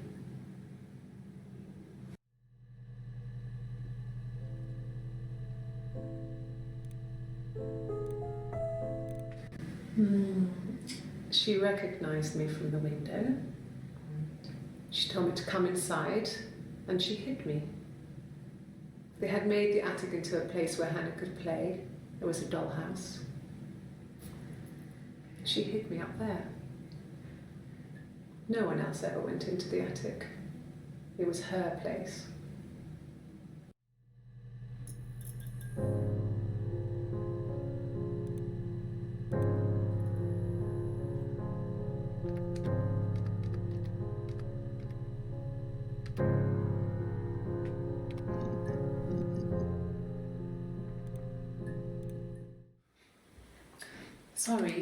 Sorry.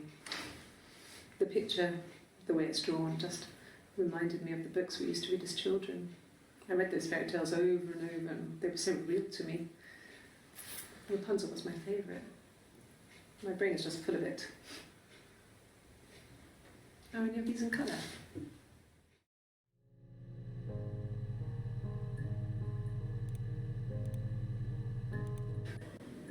You have children?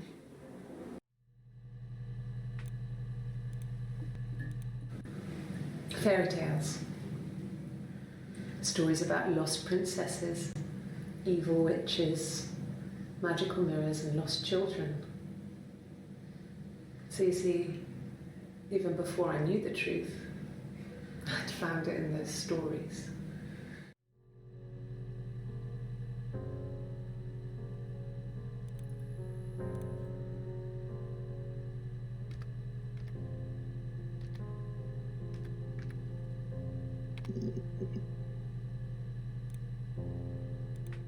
Yes, like a story. A beginning, a middle, and an end.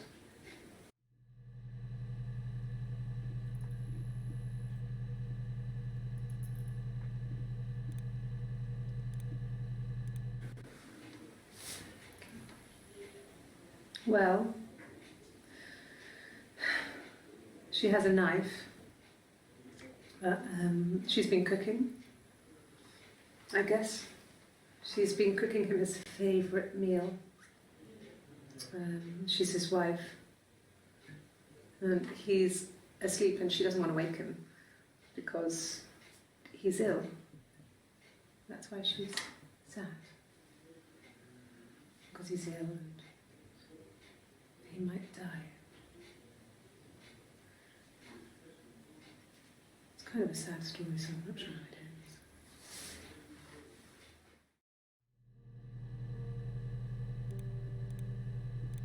Well, she wasn't my real mother, but she raised me.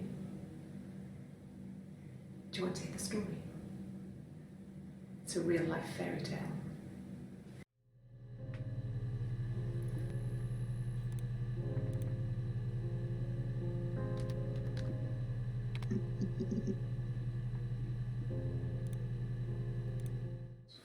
Did I pass? Sorry, I messed it up with all that Rapunzel stuff. Do you need me to do that card again?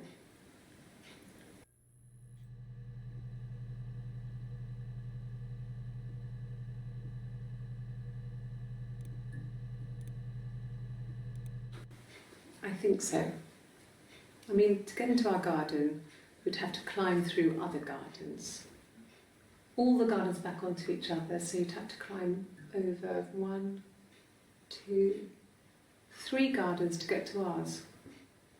I mean, did anyone see anything?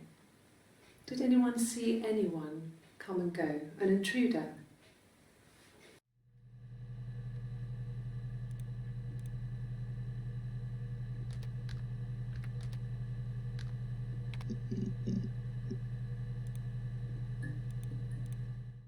Yes, I read a lot as a child and watched lots of TV. Then the doll's house we had, we still have in the attic. It's kind of a fairy castle. We used to play up there and make up our own stories.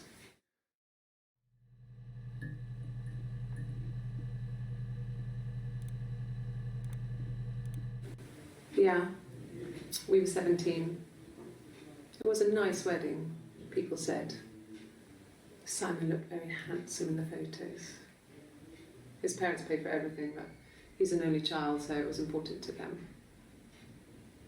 It was what they called a shotgun wedding, but if you looked at the photos, you couldn't tell. The dress was beautiful. It looked like Princess Diana's. The train wasn't quite as long though. There's a great photo of the bridesmaid helping to carry it out of the car.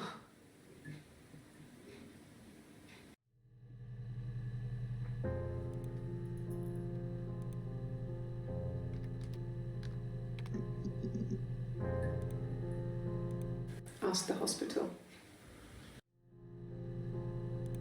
I hoover, I dust every week, maybe less. I once asked Eleanor how often I should dust, and she said, if people ask, tell them you do it once a week, but every few weeks is okay. I think she was just trying to make me feel better. I mean, when I was there, she was hoovering every day, ran an ordered house. You know how that generation is, putting on a brave front. She has secret stashes of cigarettes. Doug doesn't even know she smokes. When I was there, I saw her. She has these sort of porcelain vases, ornamental, next to the Reader's Digest books. Cigarettes inside. And she still has them. I mean, last time I was there, I looked in a vase. There was a fresh pack. I mean, all those years of marriage, And she still has a secret like that.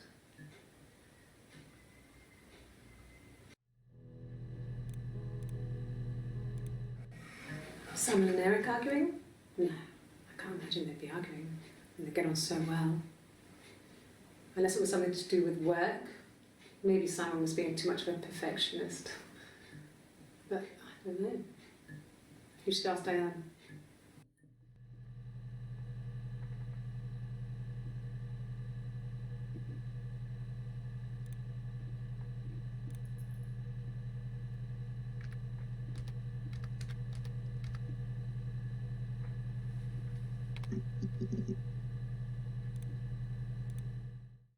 Yeah, I had to let myself in. The door locks if it swings too.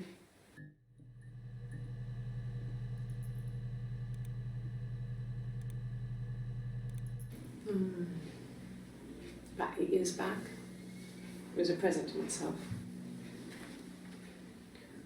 I shouldn't even be drinking coffee with the baby. It's been hard trying to give it up. I think they say you can have 1 cup.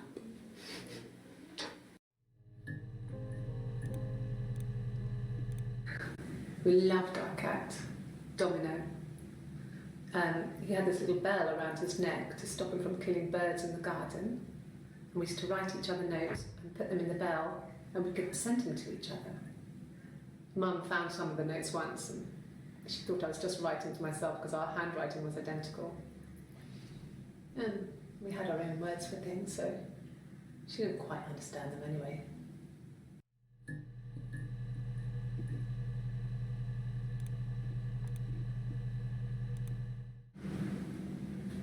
Mother wanted me to grow my hair long, but I kept cutting it myself. I wanted to look like my reflection. She always had short hair when she was little. Mother would hide the scissors, but I would find a way. Cut it with a bread knife, something like that. My reflection would always leave her house and go on adventures, but I never could. Mother taught me at home, and I had books and TV. Oh, TV was magical, but it was only on when it wanted to be, so I spent a lot of time reading books.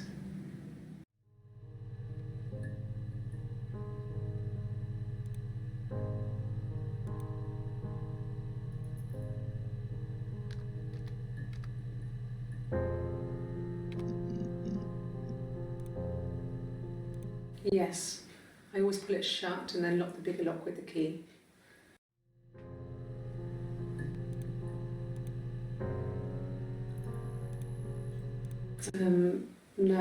No, I don't think it was. I turned the key, but it was already unlocked.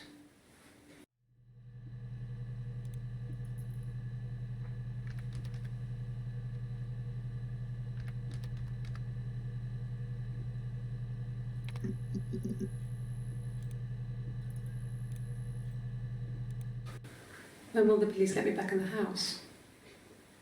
And they let me take a bag of clothes with me, but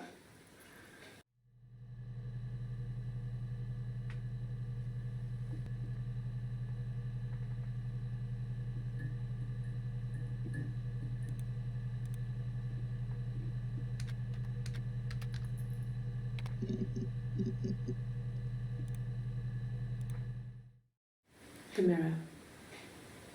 I can't remember. I put it somewhere safe. Upstairs, I think.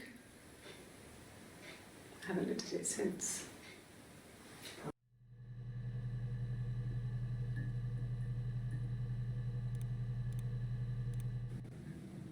So I moved out. Got a small bed sit. Got my tattoo to mark the occasion. I was singing in a bar in the evenings, so I had some money, enough money to cover my rent. And I've been doing something similar ever since. I haven't put down any roots. I don't exist.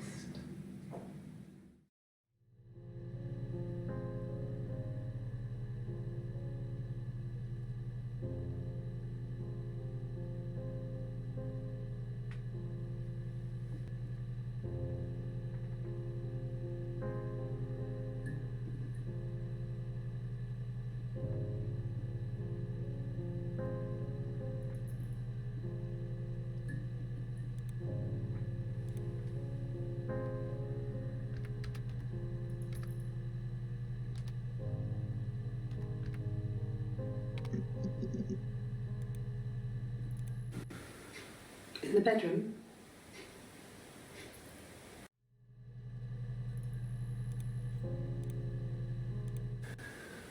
That can't be right. In the bedroom.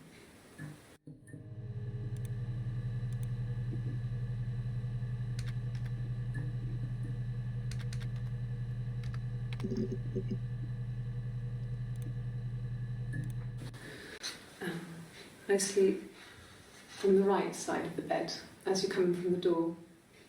You can tell because I have 2 pillows and he just has 1.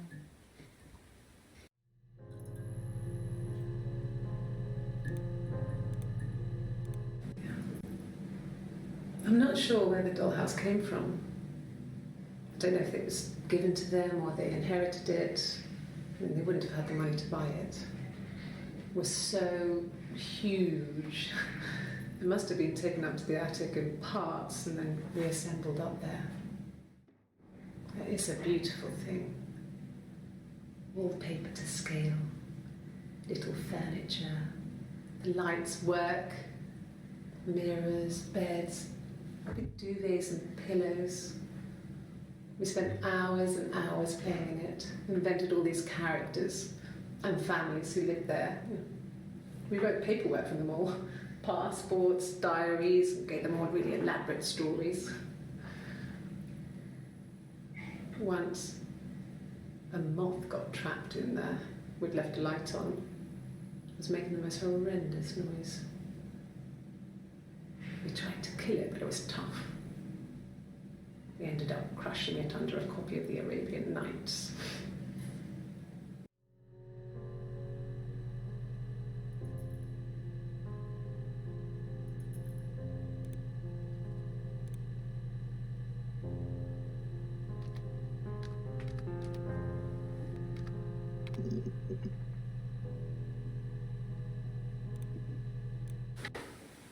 What kind of hairs?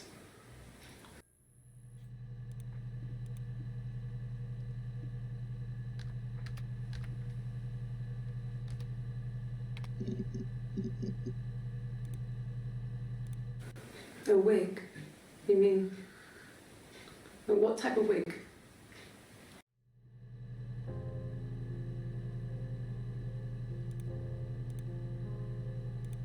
No, I've never worn a wig.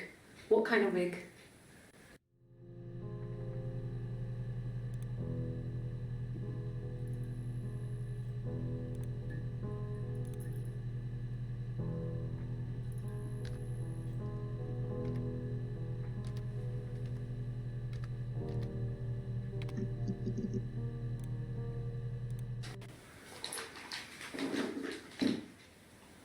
On his throat. How?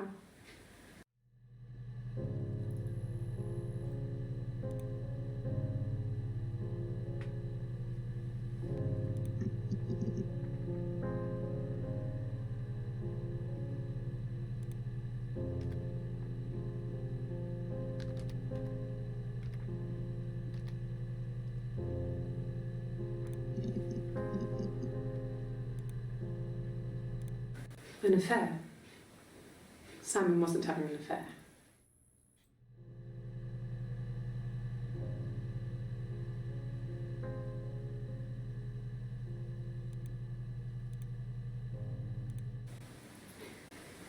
You're reaching here. Oh, I don't know why. No, I've never cheated on anyone. I've never taken anything from anyone. Simon is dead. But I have my baby to care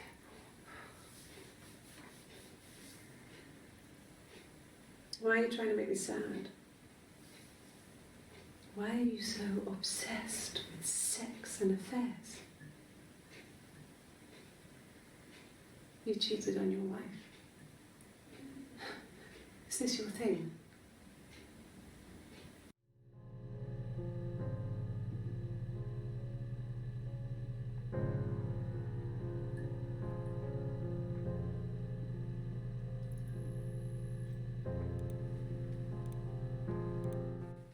And what did your wife do? She didn't kill you. You think I killed Simon because he was having an affair? Well, I didn't kill him. I wasn't even there. I was in Glasgow worrying about whether my baby was still growing inside me. I mean, why would I kill Simon? I loved him.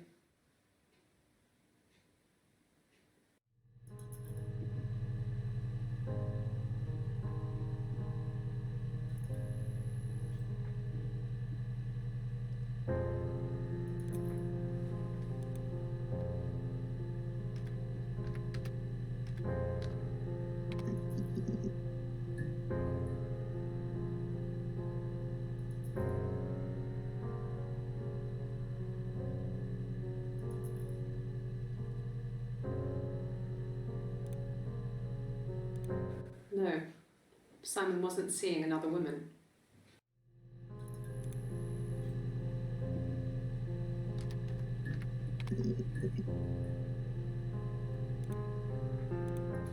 Good, happy. I mean, ups and downs like any couple, I guess, but we've been married for over 10 years.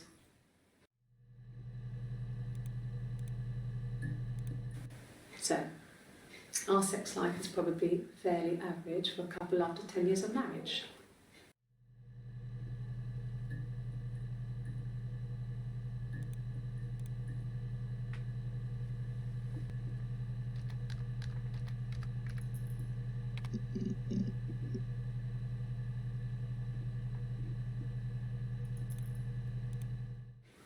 I don't know if anyone really changes. You just become more yourself. Simon was my prince, and that hasn't changed.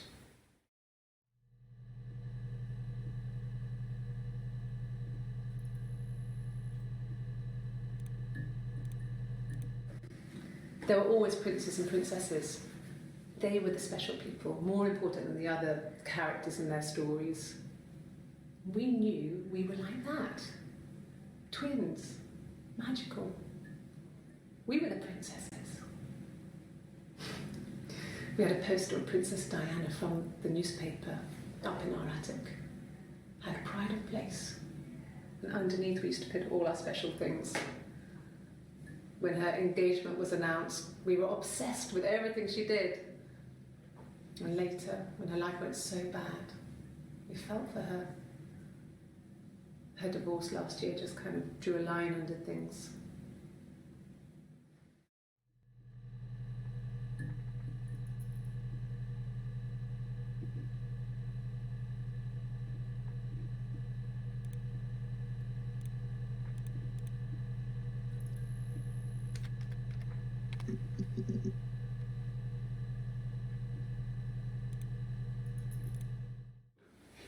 Are you married?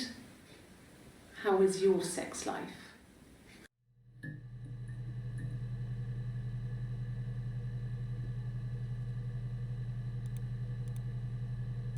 No! You're talking to the wrong person if you think I'm some kind of slut. If you think I'm the kind of person that would have had sex with all those guys.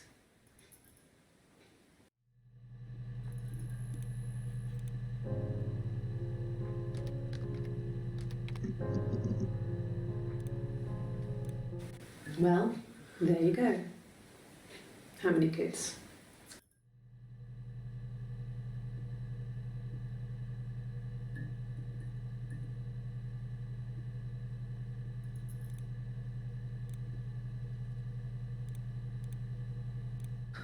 Can you imagine? I tried. I tried to get pregnant too, but it didn't happen. I slept with so many boys, men. My body refused. I think my period stopped because hers had. I was pretty though. I mean, how could we stay the same now? I felt like Hannah had really fucked things up. Set us down separate paths. We had become different.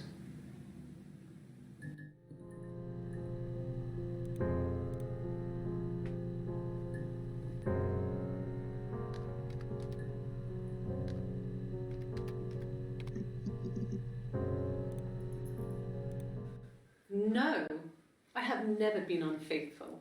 I've never cheated on Simon.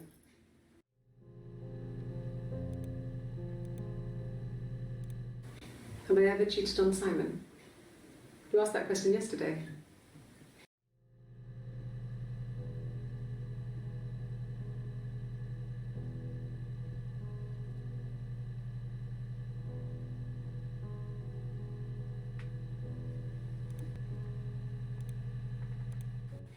Simon never cheated on me. He was devoted to me, and I was devoted to him.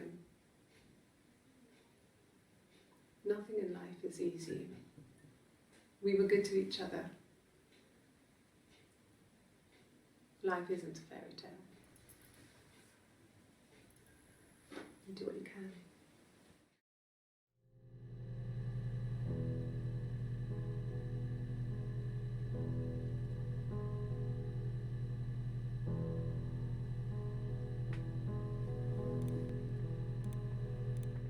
It was supposed to be a secret. Just because Simon is dead doesn't mean I have to give up all his secrets. It doesn't have anything to do with what happened to Simon. No one murdered my husband because he cheated his expenses for a romantic weekend in Oxford.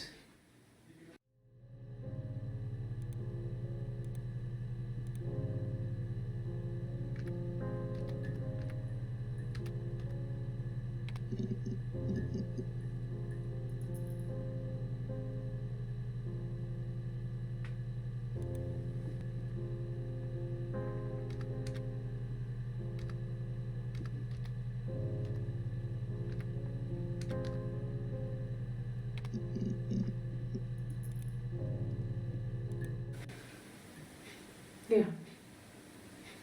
I mean, I was infertile. Thought I was. They told me I was infertile after the miscarriage because of complications.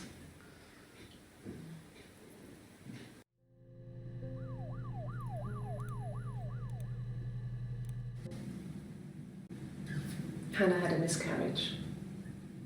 This was late in the pregnancy and it left her infertile.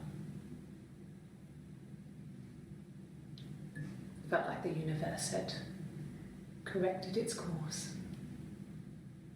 We were aligned again. But Hannah and Simon were still living with his parents. They were married. Simon had a job at the Glaziers now. Eric had given him a full-time position after he left school. And then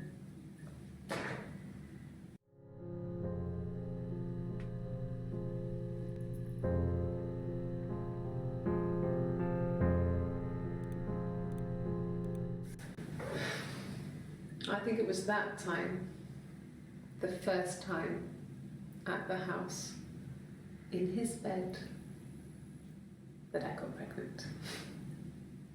Amazing, right? This fucking magic sperm. And they say lightning doesn't strike twice. I didn't tell him. I missed 3 periods. I had pretty irregular periods anyway, but 3. I had always thought we were infertile. Both of us. I didn't tell him. Just waited. Hannah and I were meeting for our birthday and I told her because I thought she would be happy for us both. I think she was.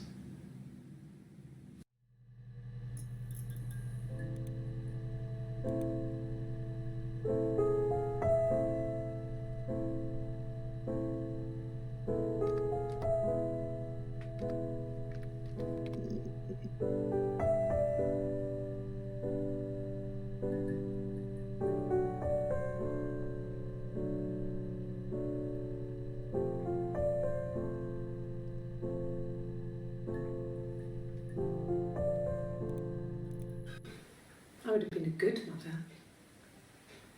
I was young, but I would have been a good mother. She was a girl, by the way, the baby.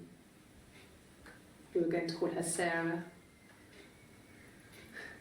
Simon wanted to call her Ava after his nana, but I didn't want her to have a symmetrical name.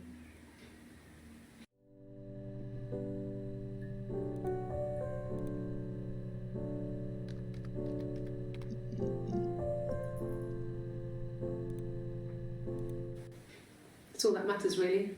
The baby. Simon's dead, but the baby, that's how he will live on. Our baby.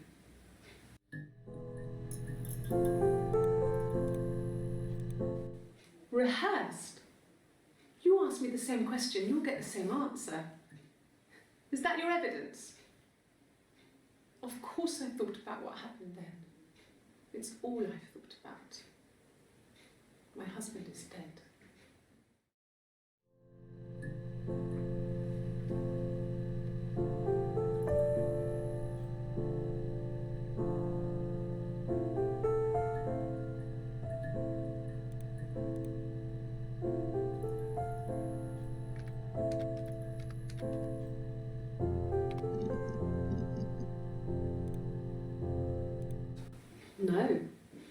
No, Simon didn't play guitar. He wasn't very musical. He liked to listen, but he was tone deaf.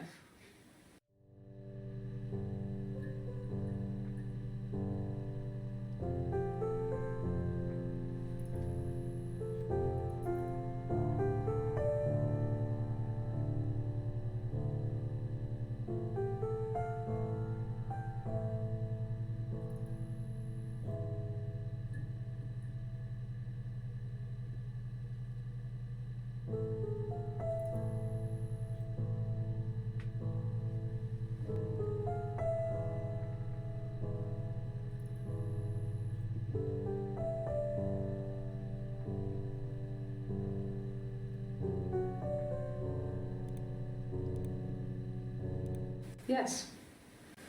Yeah, it's my guitar.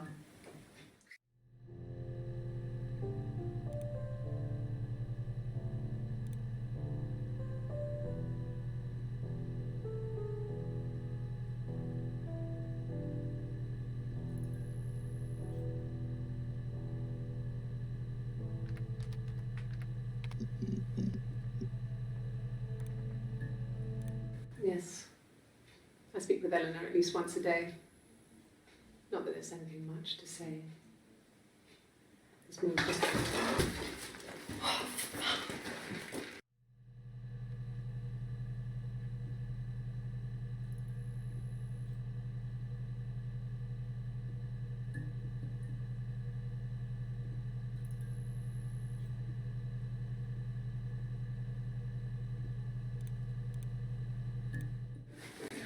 No, I'm okay.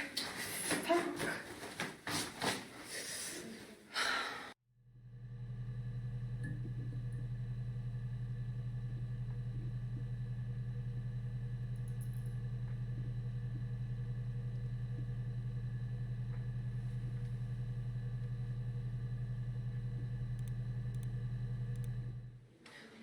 For fuck's sake. Can I leave? Are you going to arrest me? No. They'd laugh you out of the building. A lawyer would make mincemeat of you.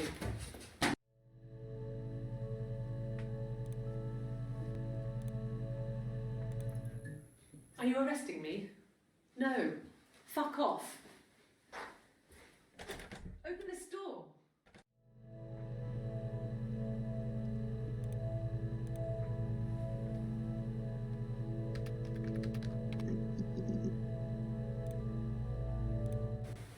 Oh, my tattoo. I got it to express my individuality.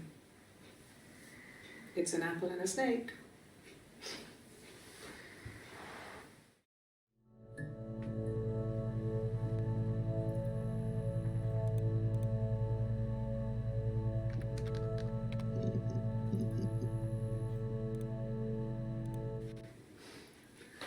Must think it's very cruel that their dad is a police detective.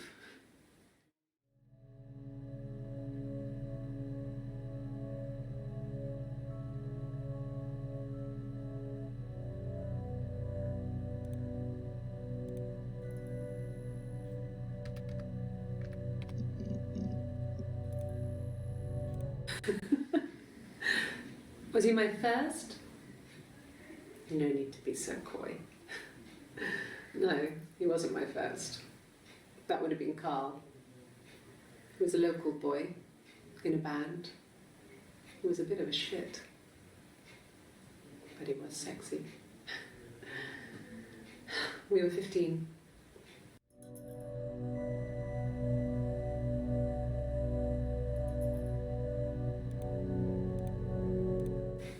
Family. So, Carl fucked off, and then there were other boys here and there, and then Simon.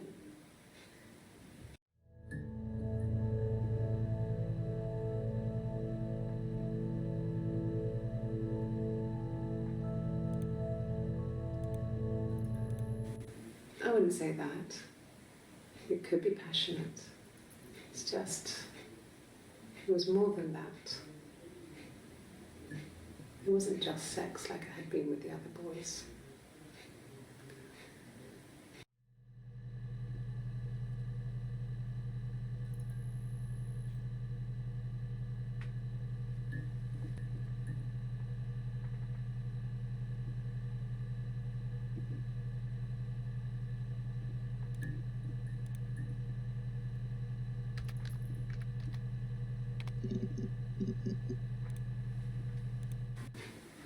Simon was very moral about that sort of thing.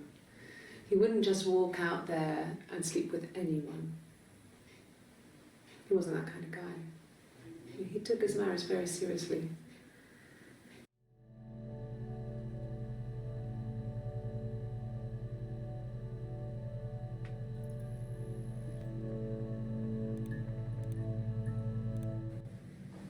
It just became our way of life.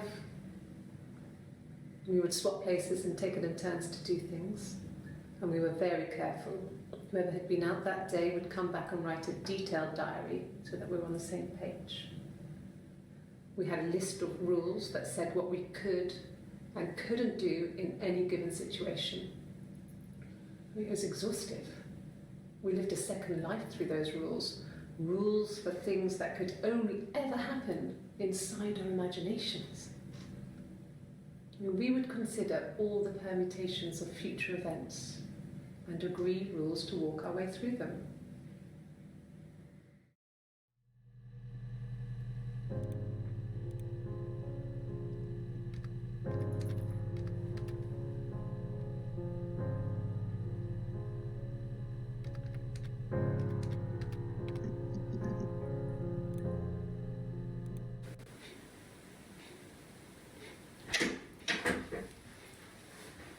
Is that camera recording?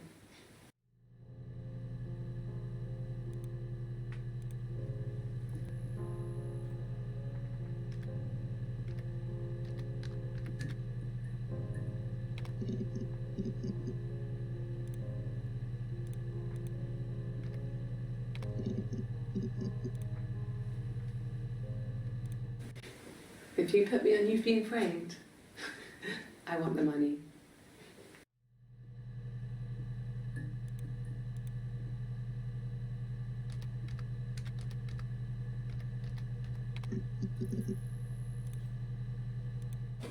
Well, I don't know. I probably had to pop out and get something, that's why I was speeding. And that wouldn't have been noted on my timesheet. But I really can't remember back to February.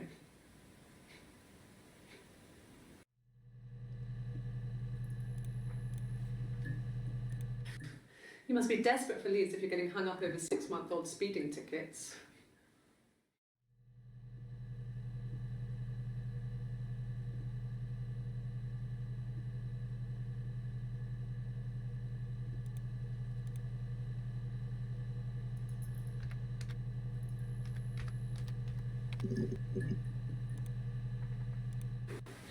Well, I remember the ticket, of course. I paid it without telling Simon. Didn't want to get told off. And they put points on the licence.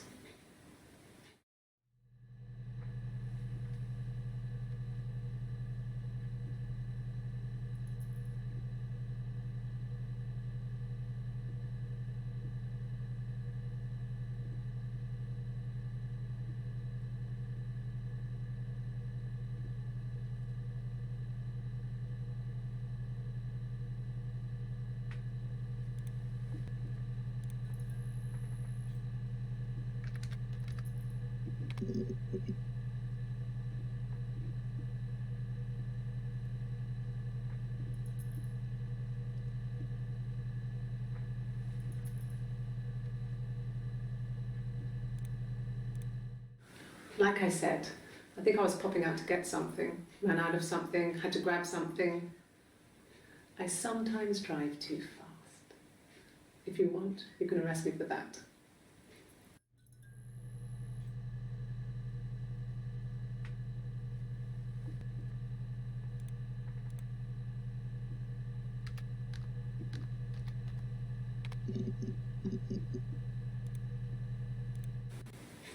And the hotel said he was there?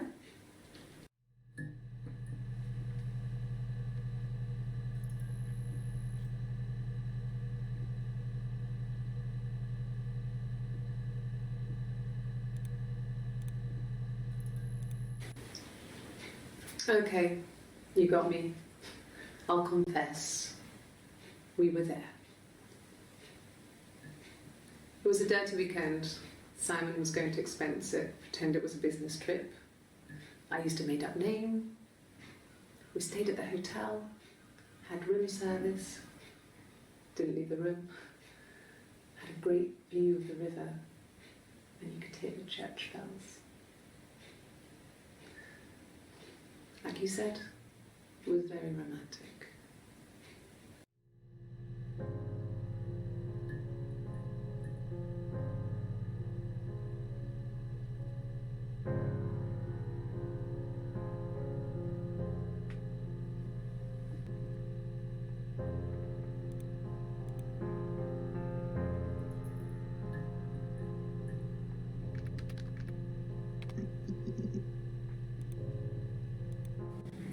Yes, my name is Hannah Smith. Oh, shit. Sorry.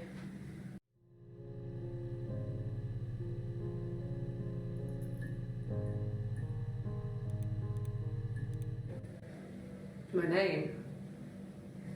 That was the only question I failed. Your lie detector works.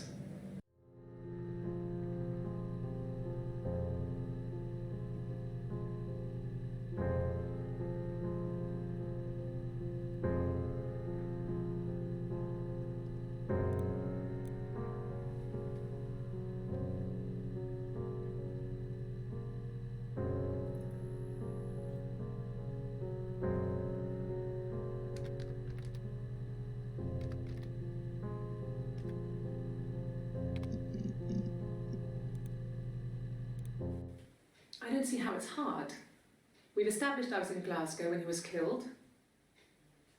You've spoken with the hospital.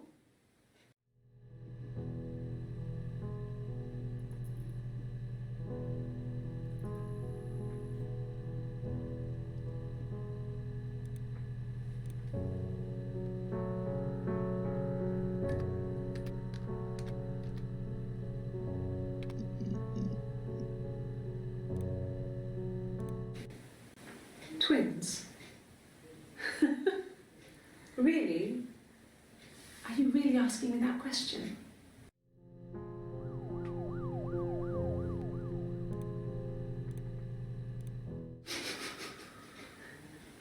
Are you out of your mind? Twins?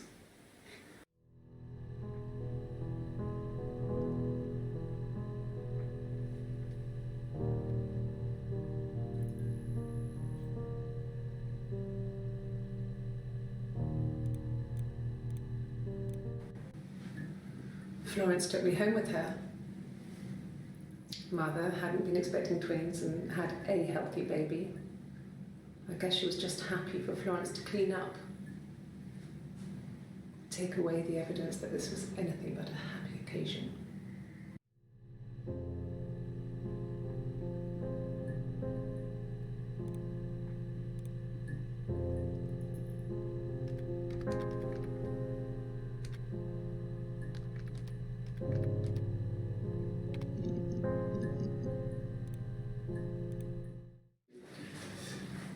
This is a nice of them.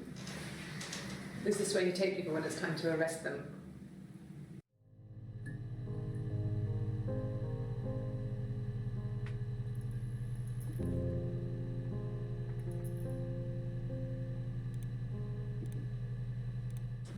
Yes.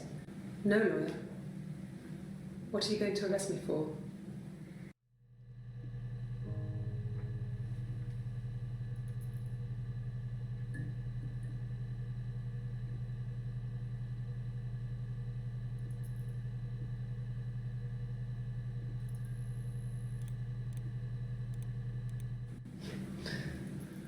Can you arrest someone who doesn't exist?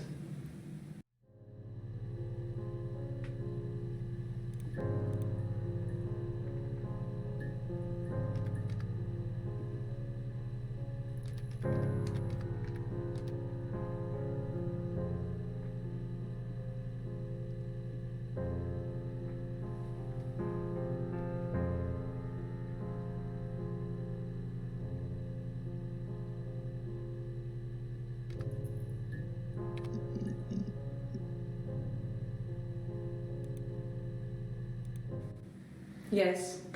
I understand my rights. No, I don't need a lawyer.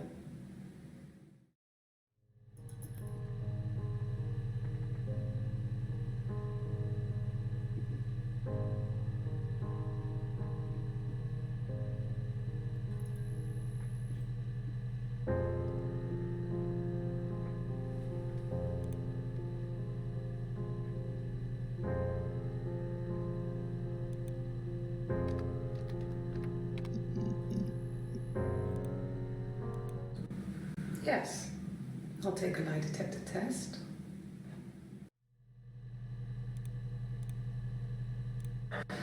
I've never taken a lie detector test before.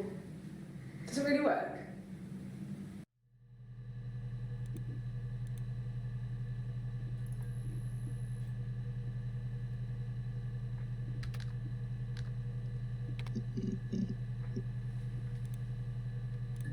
Sorry. Yeah, I get it. Yes.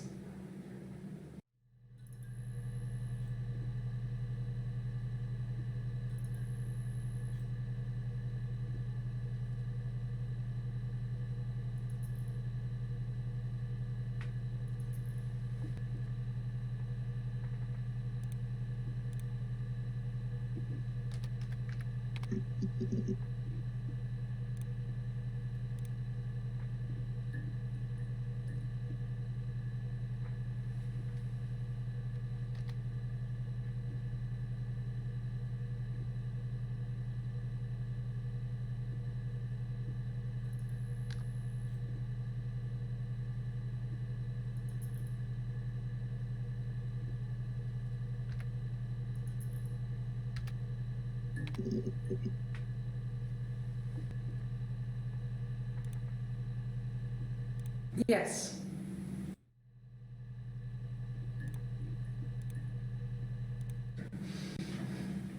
Yes.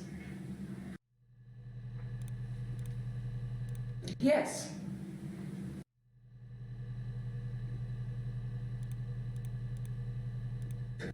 Yes.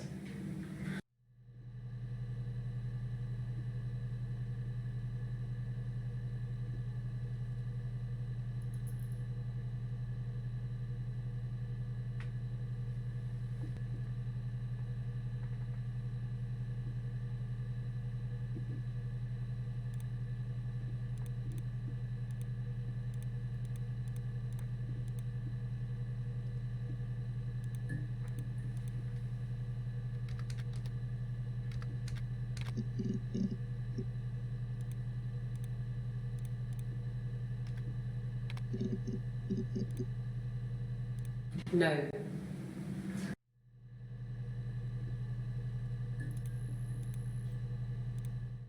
No.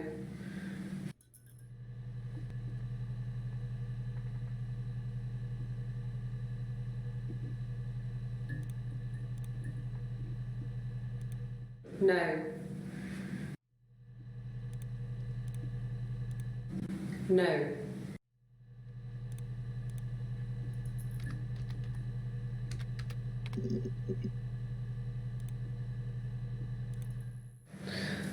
I can take the stuff off now. Did I prove I'm innocent?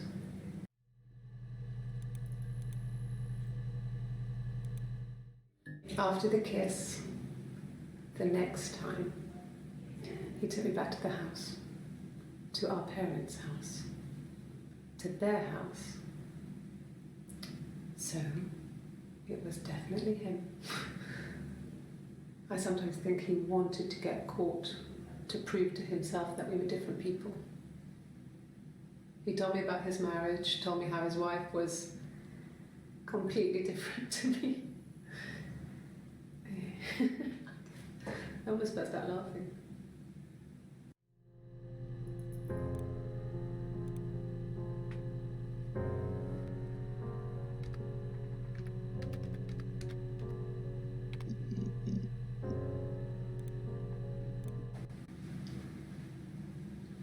I wanted to see my reflection. I thought that if I touched her, something would happen. We would become one girl. The fairy tale was over, the witch was dead, and I'd be restored to my rightful place.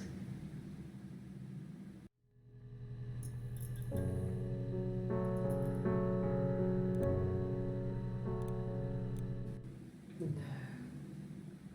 I told her it was one of my boyfriends, someone I had met in the bar. I think she was happy, but I could tell she was thinking, why couldn't it happen to her and Simon? They were the ones with the real life. Why not them?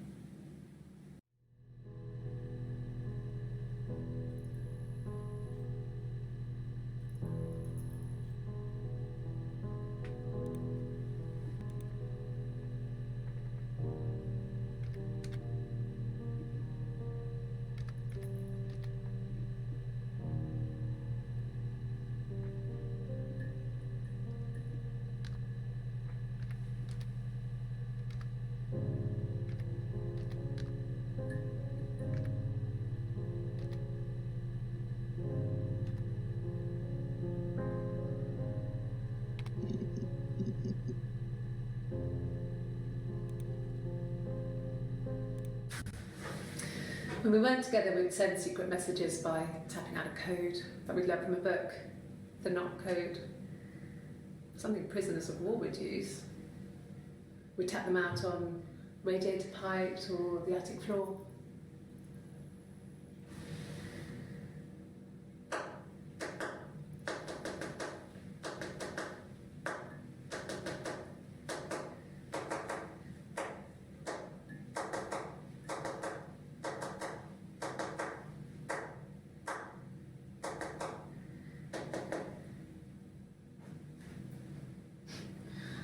Dad thought we had mice, but they couldn't find any.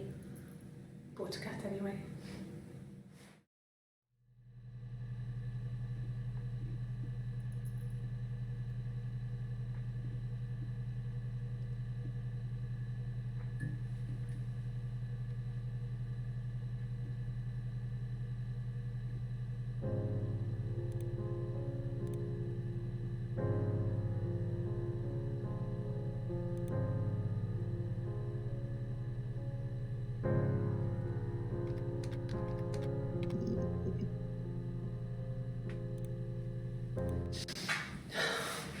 We were obsessed with fairy tales. Not just the pretty ones, but the traditional ones. They were dark and real, bizarre and violent. Felt like life. We had this huge old book that I think Mum must have bought from a library sale. The illustrations had thin tracing paper over them to protect them. They were in colour, shiny plates. At the front of the book was an index of illustrations. We read that more than the actual stories. We'd read aloud the captions and flip between the pictures. There was something intimate about peeling back the tracing paper, undressing the pictures. Rapunzel's hair is cut. The eagle plucks out his heart. The princess pricks her finger.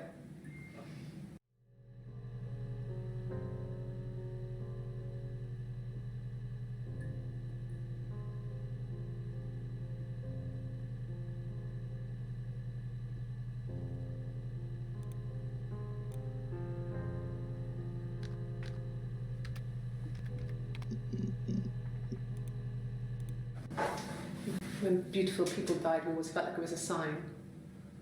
You remember Princess Grace? Grace Kelly? She died in a car crash the year before we met Simon. We used a Ouija board to speak to her, and that gave us the power to find him. That's what we thought then. That people who died tragically leave some kind of magic behind. We used to share dreams. We used to wake up and write them down in our diaries immediately and compare them.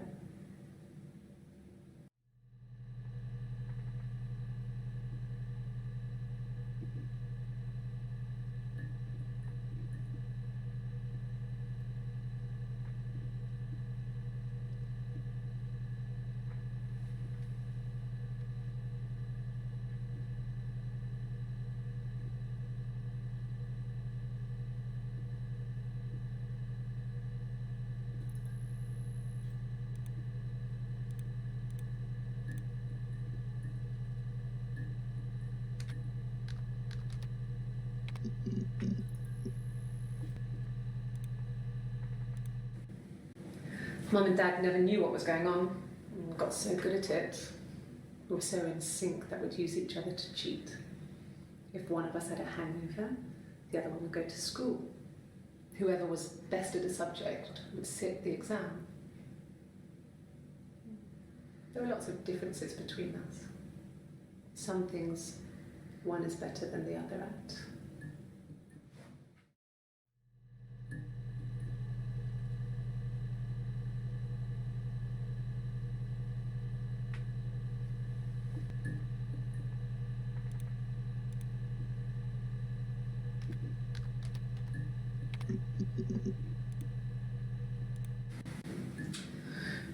I was living in the attic. It was a very hard time.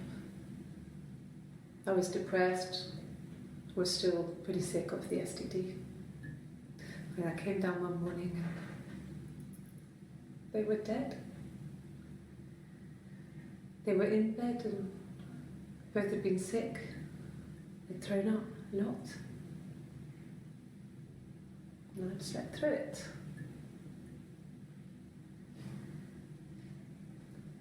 The police said it was mushrooms they ate. Dad was a mushroom expert. I mean, he used to take us picking with him and he taught us how to recognise them. And there's no way he would have picked death caps.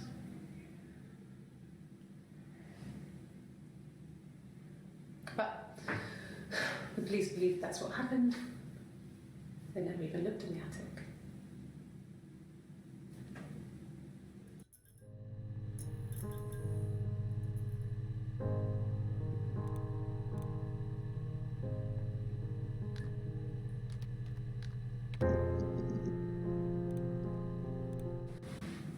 Yes, it was a cremation for the best.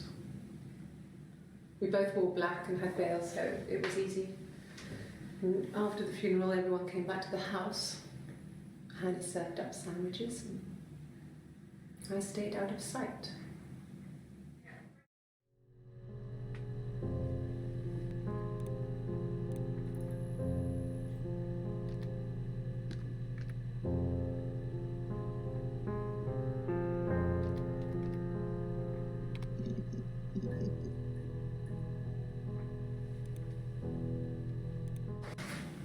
It lasted about 6 months. I tried to carry on, but everything was different. Hannah insisted I not pretend to be her around Simon, let alone sleep with him. We didn't share him like the others. The rules had changed. Me living in the attic had become weird in a way it hadn't been before.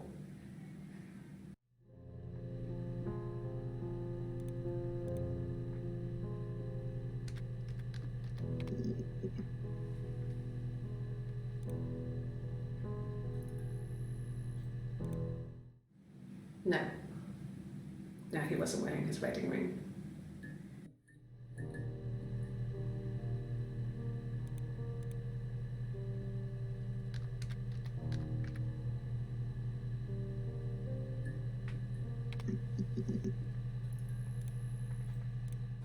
Nothing else happened that night. We talked, then I said goodbye. Then next week I was singing in the bar again, and there he was. And again the next week, he offered to buy me a meal. I told them I had already eaten, and so we got chips and ate them on the beach instead. When we said goodbye, he asked me to kiss him. Romantic.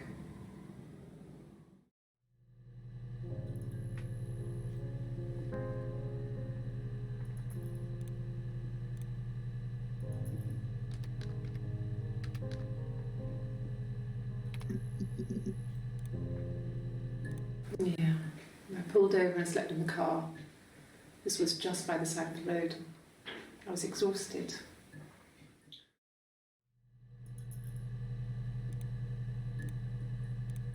Yes. I got to Glasgow, I was exhausted, so I pulled over and slept in the car. I woke up because a rubbish truck went past. I got some petrol, bought a coffee and a pastry, tried calling someone from a payphone, and then headed back.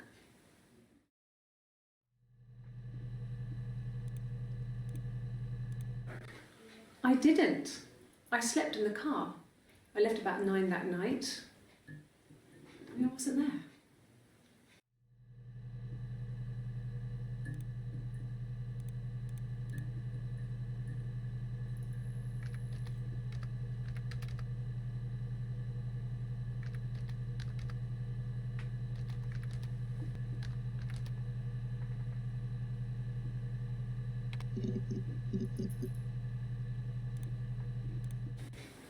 I haven't been into work.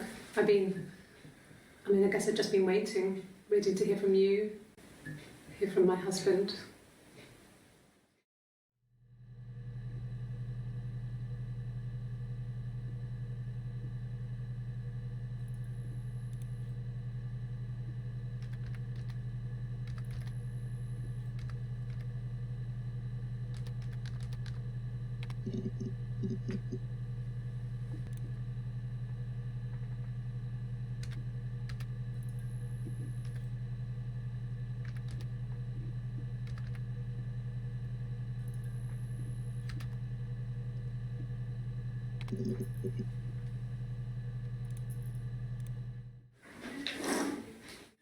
Yeah, that's Simon's watch. It was a gift from Eric. He got it this year. It was a wedding anniversary gift. Steel. It would have been Diane who chose it. She has really nice taste. That time, you must eliminate me. I was in Glasgow then.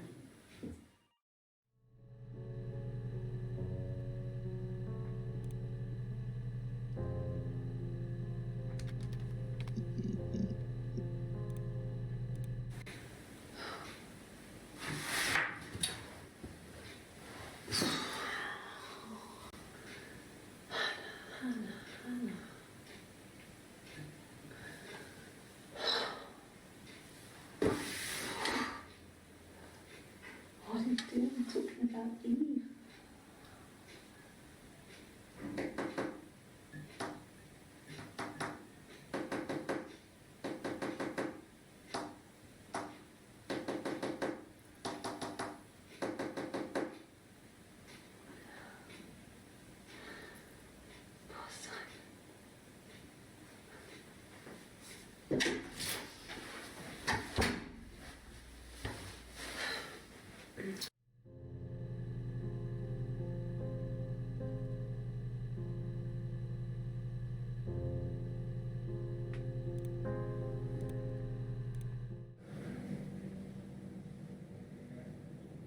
My mother called me Eve.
Black coffee, thanks.